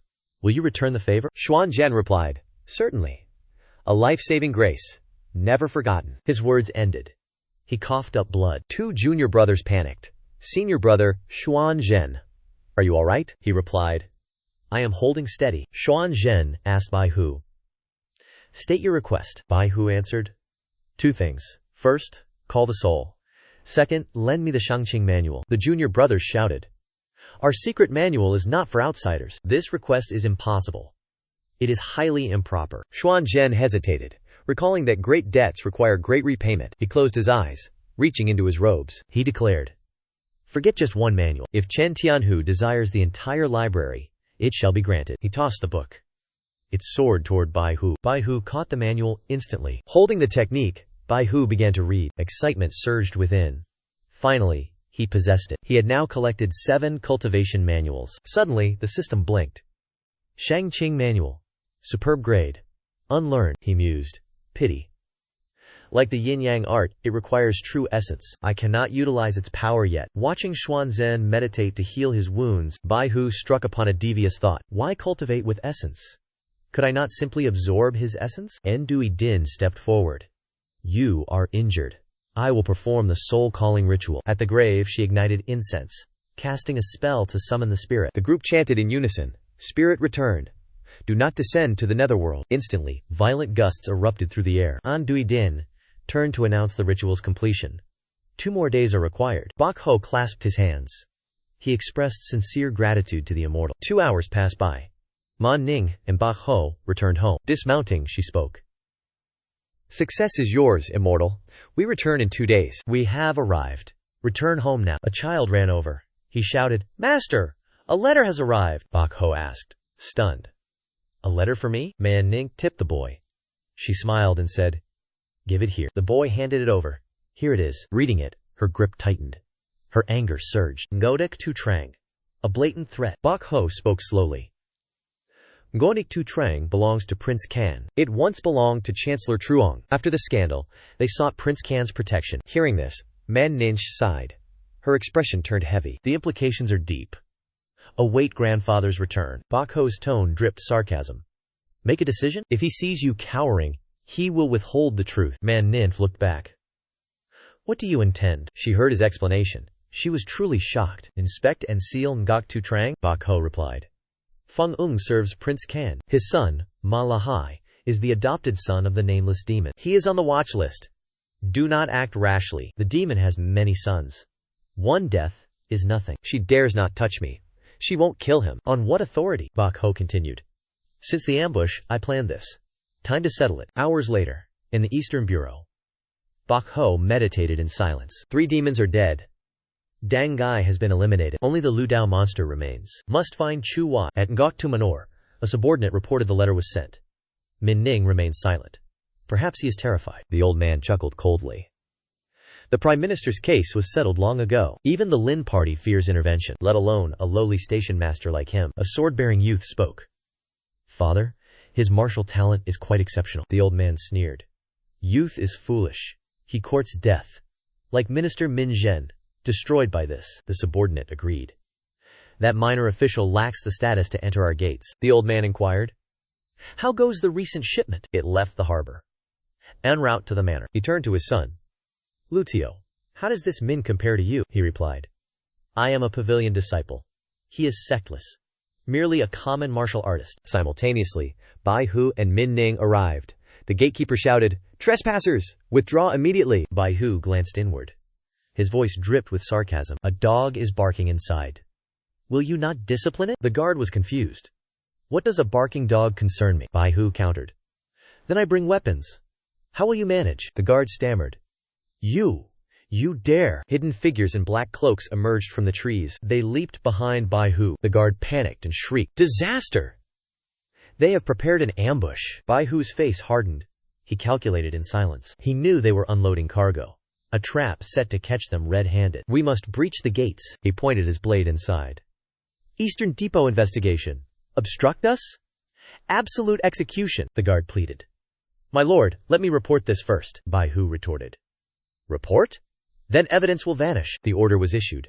Charge! Take the manor! The black-clad warriors surged forward. The guard wailed. My lord, stop! Bai Hu raised his blade. Resist the depot? Immediate decapitation. Min Ning struck. He severed the guard's arms. The guards screamed in agony. Bai Hu commanded. Listen well. Kill them all. The attackers flooded the manor. Bloodshed ensued. The owner awoke, shouting, Who dares surround Yuxiu Manor? Suddenly, a panicked servant rushed inside. The Western Depot commander surrounds us. Terror washed over the owner's face. Escape through the rear mountain path. Shut down the Red Wharf operations immediately. Subordinate Chen asked, What of the cargo? Toss it into the pit? Impossible. Evidence remains even in pits. Leave no trace behind us. Gather all guards. We fight now. Bai Hu killed a guard. He spoke. Obstruct justice? Die. A guard roared. Stop right there! The young man turned his head. The guard lunged. Blade light flashed. The arm was severed instantly. Severed limbs hit the floor. Bai Hu remained perfectly silent. Min Ning appeared. She smirked. You owe me. A familiar scene of slaughter? The youth asked. Why sever limbs? Min Ning replied. I learned from you. A roar erupted. Bai Hu! Die now! Both turned toward the sound. The owner and his son charged. The spear struck at Bai Hu. Bai Hu parried. Perfect! I needed you! The owner felt deep alarm. His blade speed is unnatural. Despite striking first, he was deflected. A fatal slash descended downward. The son screamed. Father, look out! Min Ning blocked him. I am your opponent. He gritted his teeth. How annoying! Bai Hu calmly declared that no one could save him now. Submit to death, he commanded, striking a fist into his face. The manor lord was sent flying, blood spraying from his mouth. The scene terrified his son, Qi Qing, and the surrounding guards. Seeing the outcome, Min Ning lunged forward, attacking while shouting a reminder. Where are you looking? I am your opponent. The blade struck. The man shrieked in agony. Bai Hu stepped on the manor lord's head, his voice cold and commanding. Guards, seize every last one of them. The elder still tries to threaten you? You dare? Soon the father and son were bound and kneeling on the ground. With the task finished, a Jinyi guard wiped his hands and reported to the commander. They are all secured. Bai Hu asked calmly. Have they confessed yet? Min Ning replied. They confessed everything without needing violence. They were smuggling spirit stones. The manor lord gnashed his teeth in fury. A guard kicked him, shouting, What are you screaming about? Who do you think you are? A pained cry echoed. Still, the elder remained defiant. If I am nothing, then is Prince Jing nothing? He kept questioning, implying the investigation would disturb more powerful forces. Bai Hu ignored him completely, coldly ordering, He is too loud. Silence him. Understood. A bottle of liquid was forced down his throat. The son spoke up. I am a disciple of the pavilion master. I do not know how we offended you. Why did you come here to commit slaughter? He continued his threats, invoking the powers behind him. Bai Hu replied, For the sake of the pavilion master, I will spare your life. He stood up, stepped closer, and lowered his voice. "But your father must die today." His hand gripped the lord's head. The blade swung, ending his life. The son wailed in agony. Bai Hu withdrew his blade with cold eyes. "To ensure you do not seek revenge later." He severed the son's tendons without hesitation, then ordered the guards to drag him away. They replied immediately, at once. Bai Hu maintained his imposing aura, detailing the situation and the remaining protocol. The Jinyi guards shouted in unison. He clasped his hands and added, "Upon our return, I will Within the Jing mansion, the prince recoiled in shock. He dares to investigate the Jade Embroidery Villa? The subordinate explained the enemy's total force. The prince demanded the location of his men. His subordinate reminded him of the failed assassination. The imperial guards suffered heavy, humiliating losses. Pure fury consumed the prince's heart. His wine goblet shattered instantly. He slumped back into his throne. The subordinate panicked, calling out his name. The prince snarled, his face twisted in rage. "Get out!" He kicked the man away. Blood sprayed. The servant lay in agony. He mocked himself to spare his master. The prince calmed, his voice turning cold. "Summon Huang Lu King to arrange an ambush." The subordinate bowed, accepting the command. At the Jingyang Palace, tension hung heavy. The Empress Dowager slammed her desk shut. "Nurse." He investigated the Jade Embroidery Villa. The old demon confirmed the spy's report. The villa master fell. Feng Luo remains crippled. The former meant little. The latter was kin. "How shall we handle this rising talent?" The old demon bowed, awaiting her decree. "His martial path is truly heaven-defying." They plotted to inspect his lethal blade. Wu Qingsheng sighed at the mounting trouble. Bai Hu entered. "You requested my presence?" Wu Qingsheng displayed the mountain of complaints. "You acted without counsel. This was reckless." Bai Hu spoke. "Secrecy was the priority." Wu Qingsheng nodded. "That reason is sufficient." The Lin family joins the growing coalition. Bai Hu admits the blockade was not Elder Lin's order. Wu Qingsheng re-evaluates the situation. Bai Hu has reached the 6th rank. He admits his past blindness. He misjudged everything. Bai Hu responds humbly. Wu Qingsheng demands a demonic investigation. Claim glory. Silence the accusations. Find the truth. An imperial map is provided. The investigation begins now. The capital is cursed. 3 great demons remain. The demon general Deng Nai is the weakest. East City houses a demon with ancient ties. North City hides a dragon blood lineage. A noble fox demon occupies the prayer hall. Wu Qingsheng promises to reward success. Strike hard. Show no hesitation. Bai Hu departs. Wu Qingsheng smiles with satisfaction. Min Ning suspects the heavenly demon. Bai Hu remains dismissive. Keep investigating. Results will surely follow. They traverse the streets. A strange chill manifests nearby. Intense killing intent. Both immediately alert. Bai Hu glares upward. Who goes there? The intruder claims the Bai Liu sect. Bai Hu suspects the prince's hidden motives. The assassin denies all, only repaying a debt. Min Ning senses power. She offers help. Bai Hu refuses. Du Si unbinds his blade. A lethal strike descends. Bai Hum blocks. The impact shatters his defense. He retreats to regain his balance. Bai Hu stabilizes. His eyes grow cold and serious. Du Si surges forward. Overwhelming pressure. Utter disdain. Chen Tianhu is weak. 3 strikes. Your life ends. The blade falls. Bai Hu clenches his fist. He unleashes his technique. Direct collision. Power meets steel. Du Si is stunned. Such tyrannical fist arts. Bai Hu remains calm. 2 moves down. 1 remains. He summons his blade. Du Si watched, his voice dropping low. 1 final strike. Survive this, and I forfeit it. Instantly, his figure transformed into a blur. He charged Bai Hu. The blade blocked. Du Si shifted course. His footwork wove intricate, purple patterns. Bai Hu saw his intent. Du Si sneered. Go to hell! The blade descended. Bai Hu gripped his weapon. A blade aura erupted. Du Si parried hard. A shattering sound. His weapon snapped instantly. Reality shattered his composure. Du Si froze. How is this possible? Where did you learn that strike? Bai Hu glanced back coldly. This technique has deep roots. Min Ning smiled with hidden meaning. He slammed his blade down. Icy pressure spread. I comprehended it myself. Du Si was speechless. He collapsed, defeated. You win. I honor my word. He tossed a cultivation manual to Bai Hu. Bai Hu pressed him. Who? Du Si confessed. Empress Dowager Tian. Bai Hu calculated. This test signaled his impending promotion. Hours later. Inside the palace, the Empress and Wu Ming discussed affairs. Bai Hu entered. He offered a respectful bow. The Empress mentioned the Yuxi Manor investigation, implying he had backers. Bai Hu replied skillfully. He served the imperial family alone. The Empress remained skeptical. Unauthorized actions invite chaos. Bai Hu argued he acted for the kingdom. His logic pleased her. She tasked him with reopening the prime minister's case. Bai Hu obeyed. He saw an opening to crush Prince Jing. The empress hinted at protection. Bai Hu pondered the deeper meaning. He received the order and withdrew. Night fell.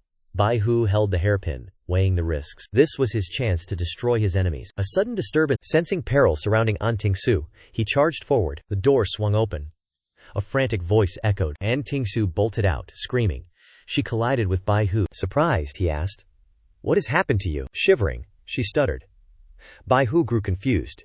She insisted the creature was abnormal. Suddenly, the rodent lunged from beneath the bed. Bai Hu pulled her back. His gaze tracked the beast. Ting Xue screamed. A blade flashed. The rodent fell. "It is finished." Only then did Ting Xue notice Bai Hu. Her voice trembled. She noted his robes were stained. He replied calmly, "Remove them and wash them clean." Startled, she blurted out, "What?" Moments later, Bai Hu soaked in the basin. He deemed this payment for her salvation. Ting Xue reluctantly complied. His logic seemed sound. Suddenly, Bai Hu grabbed her. He pulled her inside. "Bathe with me." She panicked. "I beg you. Spare me." He pulled her down. His voice turned cold. "This is your punishment." She looked dejected. "You have no interest in women," Bai Hu retorted. Ting Xue confessed. She had seen him with Min Ning. He pinched her cheek. He revealed Min Ning's true identity. She gasped in shock. Bai Hu sighed. He lacked sufficient internal energy. The scene shifted to a desolate village. Ying stopped at the graveyard. Unease filled her heart. The soul-summoning ritual neared completion. One day remained. She entered to investigate. She walked between tombstones. Thick fog descended. The mist cleared. She stood in empty space. Her mind reeled. She felt utterly lost. Was her soul disturbed? Her cultivation level made that impossible. A voice challenged her. She spun around. "Who goes there?" A figure appeared. It was her own spirit double. She was baffled. "Only the dead see their own spirits," the shade replied. "You are dead." Ying countered. "I pursue eternal life. I cannot die." The shade mocked her path of forgotten emotions. Doubt took hold. Her resolve began to crumble. The shadow pointed out her corrupted heart. Secular desires had stained her Dako. Suddenly, two ghosts appeared behind her. Their command was cold and lethal. She struggled, frantic, and in denial. "No, that is not true." She fled, desperate to escape her reality. In her haste, she collapsed. Pain surged. Her name is not recorded yet. She can still save herself. She saw a figure ahead. She approached, demanding his identity. The figure remained silent. Recognizing Tong Xuan, she bowed deeply. She begged for a way out. He offered no direct answer. He simply reminded her of her own knowledge. The words struck her soul. She pondered her cultivation realm. Then, the figure vanished. Butterflies filled the air. She cried out, pleading for guidance. Silence returned. She stood before a tomb. Endless gravestones emerged. Her mind finally cleared. Just an illusion. Fear lingered on her face. She turned to leave. Escape meant salvation. Too late. She triggered the formation. The bloody scene appeared. She screamed for help. She retreated in terror, begging for mercy. The white tiger descended. The blade fell. The prince's head severed. It rolled to her feet. Disbelief consumed her. A familiar voice demanded she face the truth. Accusations hammered her heart. She squeezed her eyes shut. The relentless interrogation continued. She had no defense. Confusion peaked. She failed to understand. Fear birthed this nightmare. Din knelt, trembling with uncertainty. Suddenly, a rooster crowed. The silence shattered. The illusion dissolved instantly. The rooster returned, mocking her. The disciple wondered. Was the master granting a breakthrough? Chuwai Duong replied coldly. Tao must be self-attained. The disciple hesitated. Why help her then? Chuwai Duong spoke coldly, severing a man's 3 corpses. The scene shifted to the West Bureau. Within the Great Hall, the White Tiger announced 2 pieces of news. Min Nin asked, "What news?" The White Tiger claimed the West Bureau's blockade of Yushu Pavilion was to investigate the Xiang Kingdom case. Upon hearing this, Min Nin's expression shifted. His voice trembled with fear of execution. What? That case is impossible to solve. Bai Huiran replied, I know my own limits. Min Nin continued. And the second piece of news? The young man raised a finger.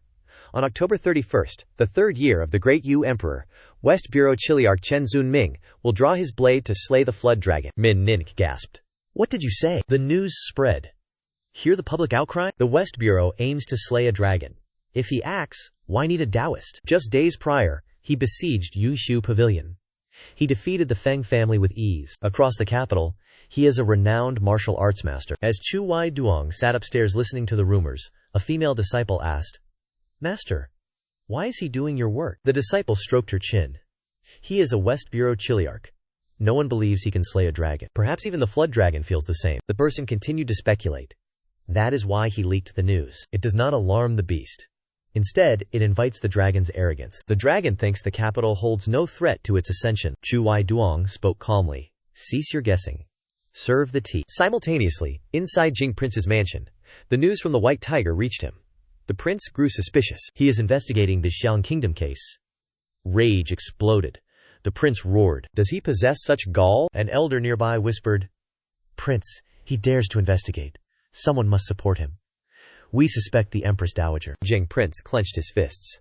"That woman, is she insane? Does she intend to shame the imperial family? She lacks an heir.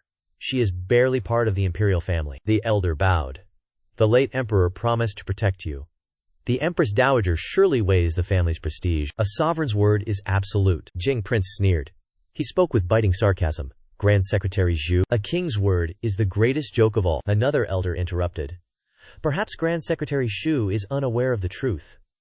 Grand Secretary Xu looked. The elder explained the late empress's sacrifice for the people. She fell ill and perished. The emperor mourned 3 days. He observed 3 years of mourning. Old Master Xu hesitated. The elder continued. "Why go to Shanbai Temple?" She had other choices. The prince forced her hand. Old Master Xu asked, "Does this concern Prince Jing?" "Reopen the Xiangguo case. The prince will face exile." "The case touches the prince. His status remains fragile. Prince Jing must strike first." "Chen Tianhu seeks to slay the dragon? Let him strike. We move then. Opportunities do not return." Days later, a sword hung beneath the northern bridge. Bai Hu arrived. The dragon emerges. A water column surged. Huang Lu King walked upon the river surface. "Bai Hu. Long time no see." Bai Hu gripped his blade. They stood upon the silent water. Huang Lu King smirked. "Your last strike was narrow. This time, no escape." Bai Hu remained calm. "I have one final technique." Huang Lu King arched an eyebrow. "Do not disappoint me." He drew his blade. Blade energy tore the river. "Witness this." Bai Hu. The youth brushed it aside. "Your technique remains stagnant." Bai Hu lunged forward like a striking arrow. He slashed downward. The water beneath Huang Lu King exploded. The shockwave sent him reeling backward. A gash opened on his forehead. Blood dripped down. Huang Lu King steadied himself on the water. He touched his brow. A cold smile appeared. "A decent blade technique. You have ascended a level." Bai Hu countered. "You held back. You only tested me." Bubbles churned violently beneath the surface. Huang Lu Cheng showed surprise. Bai Hu signaled they neared the flood dragon. He gripped his blade. His aura surged. Bai Hu resolved to use his ultimate. The battle would end quickly. Huang Lu Cheng raised his blade. He spoke coldly. "Just do not flee like last time," Bai Hu retorted. "I shall not disappoint you today." The blade flared. Golden light erupted intensely. Huang Lu Cheng's expression shifted. "What technique is this?" In a heartbeat, Bai Hu turned into golden light. Huang Lu Cheng's body was severed. A tragic cry escaped him. He spoke one final sentence. "How is this possible?" The system notified. Huang Lu Cheng possessed 70 years of cultivation. Bai Hu absorbed all the essences. His harvest exceeded all expectations. 2 figures arrived by boat. Bai Hu sensed danger. They were elite experts. They were the brothers of the Gate of Gods. The tall one spoke. "You killed Huang Lu Cheng. You must be exhausted." The short one added. "Against us, your power is spent." Both leapt into the air. Weapons were drawn. The short one sneered. "No escape today." A chained net lashed out. Bai Hu dodged effortlessly. He sneered at their foolish strategy. The short one growled. "You cannot escape." The chain struck the water. The river erupted violently. The tall one appeared behind him. Sensing death, Bai Hu instantly vanished. The strike missed. The brothers watched with caution. These two radiated power greater than Huang Lu Cheng. 2 creatures emerged from the depths. The shrimp general urged caution. The crab commander warned. "The Dragon King approaches ascension." The short one mocked them. "Daring to call yourself a Dragon King?" The crab raged. The shrimp broke into a sweat. "The Dragon King shall ascend today. Show proper respect." Enraged, the short one lashed out. The crab blocked the strike. The crab shouted warnings. He urged a retreat. The shrimp panicked. The water boiled. Dark clouds gathered above. A shadow rose beneath the short one. In an instant, Bai Hu pierced his body. He spoke coldly. "Where are you looking?" The victim shrieked in agony. The tall one panicked. "Cursed coward, you ambushed him!" He lunged forward. He lunged his spear toward Bai Hu. Suddenly, the water exploded. A massive flood dragon emerged, roaring. Both warriors sweated in terror. Bai Hu did not hesitate. He engaged the enemy. Weapons clashed in rapid succession. The flood dragon surged above the surface. The tall man's face turned pale. Disaster. The dragon's gaze grew icy. It unleashed a fierce assault. The tall man panicked, scrambling to defend himself. Bai Hu spoke coldly. "Today is your end." He slashed forward. The enemy howled in agony, cursing as he fought back. The dragon's attack descended. It swept him away with a deafening roar. Bai Hu sprinted across the water, dodging every blow. Moments later, he sat upon a rock, eyes scanning the river in deep suspicion. The one who wounded the dragon had yet to appear. Suddenly, lightning descended from the heavens, striking the dragon. Zhu Yitang appeared, sword in hand. Bai Hu felt a spark of relief. She arrived. The dragon shrieked, suffering the tribulation while trembling at her presence. A single strike was unleashed, sharp and decisive. Then, a relentless barrage of sword light followed. The dragon's body was covered in wounds.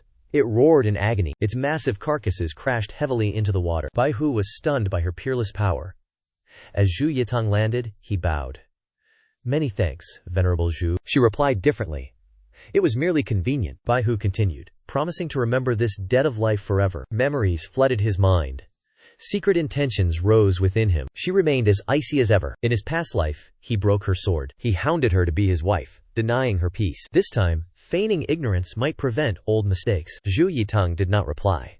She turned to depart. Bai Hu hurriedly called out to stop her. "Venerable, please wait." Zhu Yitang spoke. Bai Hu beat around the bush regarding gratitude. Small debts require grand repayments after this life-saving rescue. He offered his name for future service. Zhu Yitang interrupted him without hesitation. Bai Hu laughed, calling himself Western Chu's Heavenly Hu. Zhu Yitang shook her head. That name sounded utterly ridiculous. His smile vanished instantly. Confusion filled his eyes. She turned away. He had grown thin and failed to recognize her. Hours later by the river, the group surveyed the carnage. They were stunned. He truly slew the flood dragon. Donggong AI spoke up. "Leader Lai's vision far exceeds our expectations," Donggong Ruo added. Coincidentally, he also shares the Chen surname. Donggong AI turned to ask, "Are Chen surnamed people rare? Do you suspect he has connections to us?" Donggong Ruo fell into silence. She studied the site, suspecting he walked the martial Dao. Donggong AI shuddered. This man's future is terrifyingly unpredictable. When asked for his weakness, the old woman spat. Lust. The young man suggested a courtesan, but she refused. He likely prefers men. He clings to a girl disguised as a boy named Min Ning, yet shows no base desires. The young man suggested using men instead. The old woman countered. In the prosperous capital, he has seen everything, yet lingers with a crossdresser. Is that not highly suspicious? Donggong A laughed bitterly. Normal men clearly cannot move his heart. Donggong Ruo winked. If Min Ning can crossdress, perhaps she could infiltrate Bai Hu's manor. The young man entered, announcing his return. Ting Xue was changing. She flushed red, flustered, and scolded him for not knocking. He cut her off, stepping closer. "What are you doing? Resting?" She nodded weakly in confirmation. Bai Hu gripped her shoulders. "I want to sleep with you tonight." Ting Xue froze. He had just broken through. He wanted to devour her. She clutched her chest, screaming in panic. She tried to resist. His kiss silenced her pleas. His hands roamed her legs. She could only emit soft, fragile cries. Moments later, Bai Hu shed his robes. His intent was cold and absolute. The following events are easily understood. Her cries echoed throughout the room. The next morning, Ting Xue remained asleep. Bai Hu stroked her hair, feeling content. She was utterly exhausted last night. The system suddenly announced the yin-yang manual's progress. He bonded with his former rival. Their hatred transformed into deep desire. Not yet love, but inseparable now. His true essence increased. Bai Hu rejoiced. His technique finally advanced. Ting Xue opened her eyes. He smiled. She stuttered, "Master." He demanded a change. She grew confused. He allowed any title. Husband or lord was acceptable. She belonged to him now. She nodded in quiet acceptance. She suggested he rest. She would prepare a meal. He watched her leave. She adapted very quickly. He contemplated his future cultivation. His hand touched the system interface. The system displayed his years of toil. Alchemy and sword mastery reached new heights. He touched the essence of Bai Liu. A new technique was finally born. He pondered, pleased with his new manual. He needed more powerful sword techniques. Rivals would surely grow stronger soon. A faint image appeared in the room. A spectral tree slowly took shape. He realized it was a rare talent. Infuse energy to awaken the power. A difficult choice lay ahead. Bai Hu held 2 true essence pills. He gave one to the spirit tree. I choose you. He entered deep meditation immediately. Golden light radiated from his body. He was shocked by the change. His meridians felt completely clear. His meridians were completely opened and surged. He realized one true essence pill remained. The telekinesis technique suited him perfectly. He fed the remaining pill to the tree. And Ting Xue entered, whispering that breakfast was served. Bai Hu promised to meet Wu Dezhu later. An hour later, he arrived at Western Depot. Wu Qingsheng laughed, praising his dragon-slaying feat. Bai Hu tried denying, but Wu interrupted him. The Empress Dowager summoned the Dragon Slayer. Bai Hu hesitated. Wu urged him forward fearlessly. At Jingren Palace, the Empress doubted his power. The old demon did not answer directly. She suspected a hidden expert supported him. Her suspicion grew stronger with each word. He claimed the Yin Sword Mountain spirit intervened. The Empress gasped, realizing the true connection. He questioned her bond with the Sword Immortal. She remained cold. He was still under control. An attendant announced the arrival of the pair. Both men bowed respectfully before her throne. Wu Qingsheng petitioned for a grand reward. She feigned surprise, demanding the truth directly. Bai Hu stayed silent. Wu offered excuses. Bai Hu nodded, playing along with him. The Empress frowned. He was hiding something. She spoke of rewards and looming threats. Bai Hu asked for further clarification. She listed hidden dangers. She demanded absolute loyalty. Bai Hu knelt, acting the loyal subject. He saw the trap. Those threats were rivals. She scowled. He pleaded for mercy, gripped by sudden terror. She waved them away. Fury burned within her soul. Wombing, the demon asked. She exposed his hollow deception. She dismissed the sword armor. Heaven's mandate reigns supreme. She ordered a secret meeting.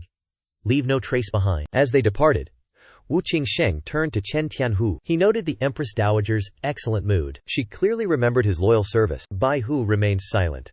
He ignored the trivialities. Wu Qingsheng grew suspicious. He demanded clarity. Bai Hu spoke coldly. Address the Xiang country case. Purge the corrupt officials. End it with speed. Wu Qingsheng froze. Anxiety consumed him. He begged for caution. The case ran too deep. The court would revolt. Total chaos would ensue. Bai Hu felt nothing. He dismissed the warning. The next morning at the Lin estate, two men stood alone. King Jing spoke clearly. Dismiss all of your servants. Elder Lin obeyed. His men retreated into silence. He bowed politely. Why does the king visit me? King Jing stared hard. The Xiang country case looms. News spreads rapidly. Chen Tianhu seeks the truth. The deceased prime minister praised your loyalty often. Elder Lin claimed ignorance. That matter concerns us not. King Jing sipped tea. Did you know the Empress orchestrates this? After the An clan fell, their descendants suffered. The Empress used your power. She stabilized the throne. 15 years passed. The An clan grew strong. The hunt ends. The hound is slaughtered. Elder Lin trembled. Sweat beaded upon his brow. King Jing continued. Kill this case. Control Chen Tianhu. Use extreme measures. Show no mercy. Elder Lin agreed. The case must remain buried. As for Chen Tianhu, he will be dealt with. King Can expressed his satisfaction. Time was fading. He departed. As King Can vanished, Elder Lam spoke calmly. The eavesdropper clearly heard everything. From his hiding spot, Bok Ho emerged to offer thanks. Elder Lam stated bluntly. King Can intends murder. He inflicted heavy damage. He recalled recommending the boy to the Empress Dowager. He did not fail the Lam clan. Thus, he was warned. Once the boy rises higher, he must not forget. Bok Ho promised. He investigates the king's manor only. The Lam manor remains untouched. Elder Lam advised him to consult Yen Nhi. Others are inferior. She shall manage the household. Simultaneously, in a pavilion, a stern woman conversed with Uncle Wai Duong. She expressed deep gratitude. She thanked him for guiding her disciple. An Dui Din, she speculated.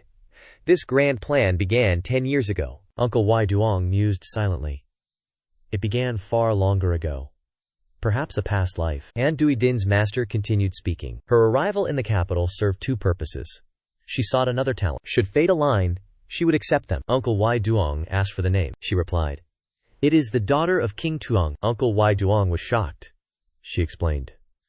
The girl possesses heavenly ears, one of the 6 Buddha powers. Perfected, it hears all under heaven. Uncle Wai Duong remained skeptical. She grabbed a turtle shell. She cast a reed. According to the heavenly eye on Heaven Mountain, she is the incarnation of a bodhisattva. Furthermore, the omens indicate she remains in the capital, not the demonic sect. Outside, Bok Ho walked with Thing Tuyet. She asked his destination.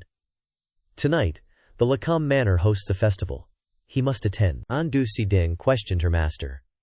The master gazed at her in shock. Night fell upon the Laram Manor.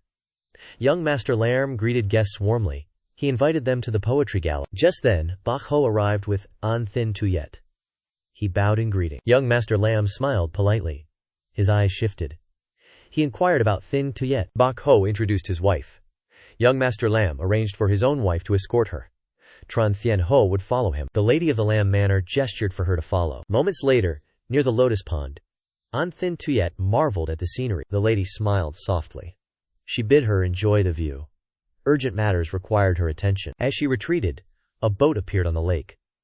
Uncle Wai Duong steered it closer. She raised her hand. She signaled for him. Ting Xue felt a deep, profound confusion. Who was this mysterious stranger approaching her? The vessel drifted to the shore. Uncle Yitang sighed. He noted she no longer held her status as the Demon Sect Saintess. Ting Xue was stunned. Before she could question him, he leaped onto the pier. He noted that her lack of bloodshed felt deeply unnatural to others. Ting Xue demanded his identity. Uncle Yitang coldly mentioned the name. Bai Hu. She suspected revenge. He claimed his true goal was to sever the 3 corpses of that man. Simultaneously, Bai Hu sneezed. He was utterly bewildered. He wondered who spoke of him. Young Master Lin asked about his well-being. Bai Hu forced a smile. Young Master Lin turned to introduce his guests. He gestured toward 2 elders.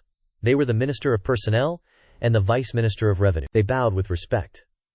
Bai Hu returned the gesture in kind. The Vice Minister looked skeptical. Was this truly the intention of Grand Secretary Lin? Young Master Lin clarified. He alone made the decisions now. Suddenly, a donkey-headed figure appeared. He spoke with icy indifference. Another guest must appear. Bai Hu was shocked. It was the donkey-headed prince of the capital's 3 great demons. The Lin estate had formed an alliance. He analyzed the situation. Grand Secretary Lin was leaving, and Lin Yan lacked political footing. The Empress Dowager seized this moment. She reopened the case to purge the Lin faction. Once the pillars crumble, the faction falls. To survive, they must strike first. A realization struck. Was this a forced abdication? Outside, noise erupted. Disgruntled guests demanded a clear explanation. Guards barked orders. They struggled to suppress the chaos. An elder stepped forward to challenge them. Grand Secretary Lin Yan appeared. He summoned Lin Yan to justify these actions. Lin Yan stepped forward. He spoke with chilling, calm reassurance. He claimed these measures were forced. The Minister of Personnel interrogated his true intent. Lin Yan spoke bluntly. Imperial chaos stemmed from the Empress Dowager and the Jingren Palace. He demanded signatures.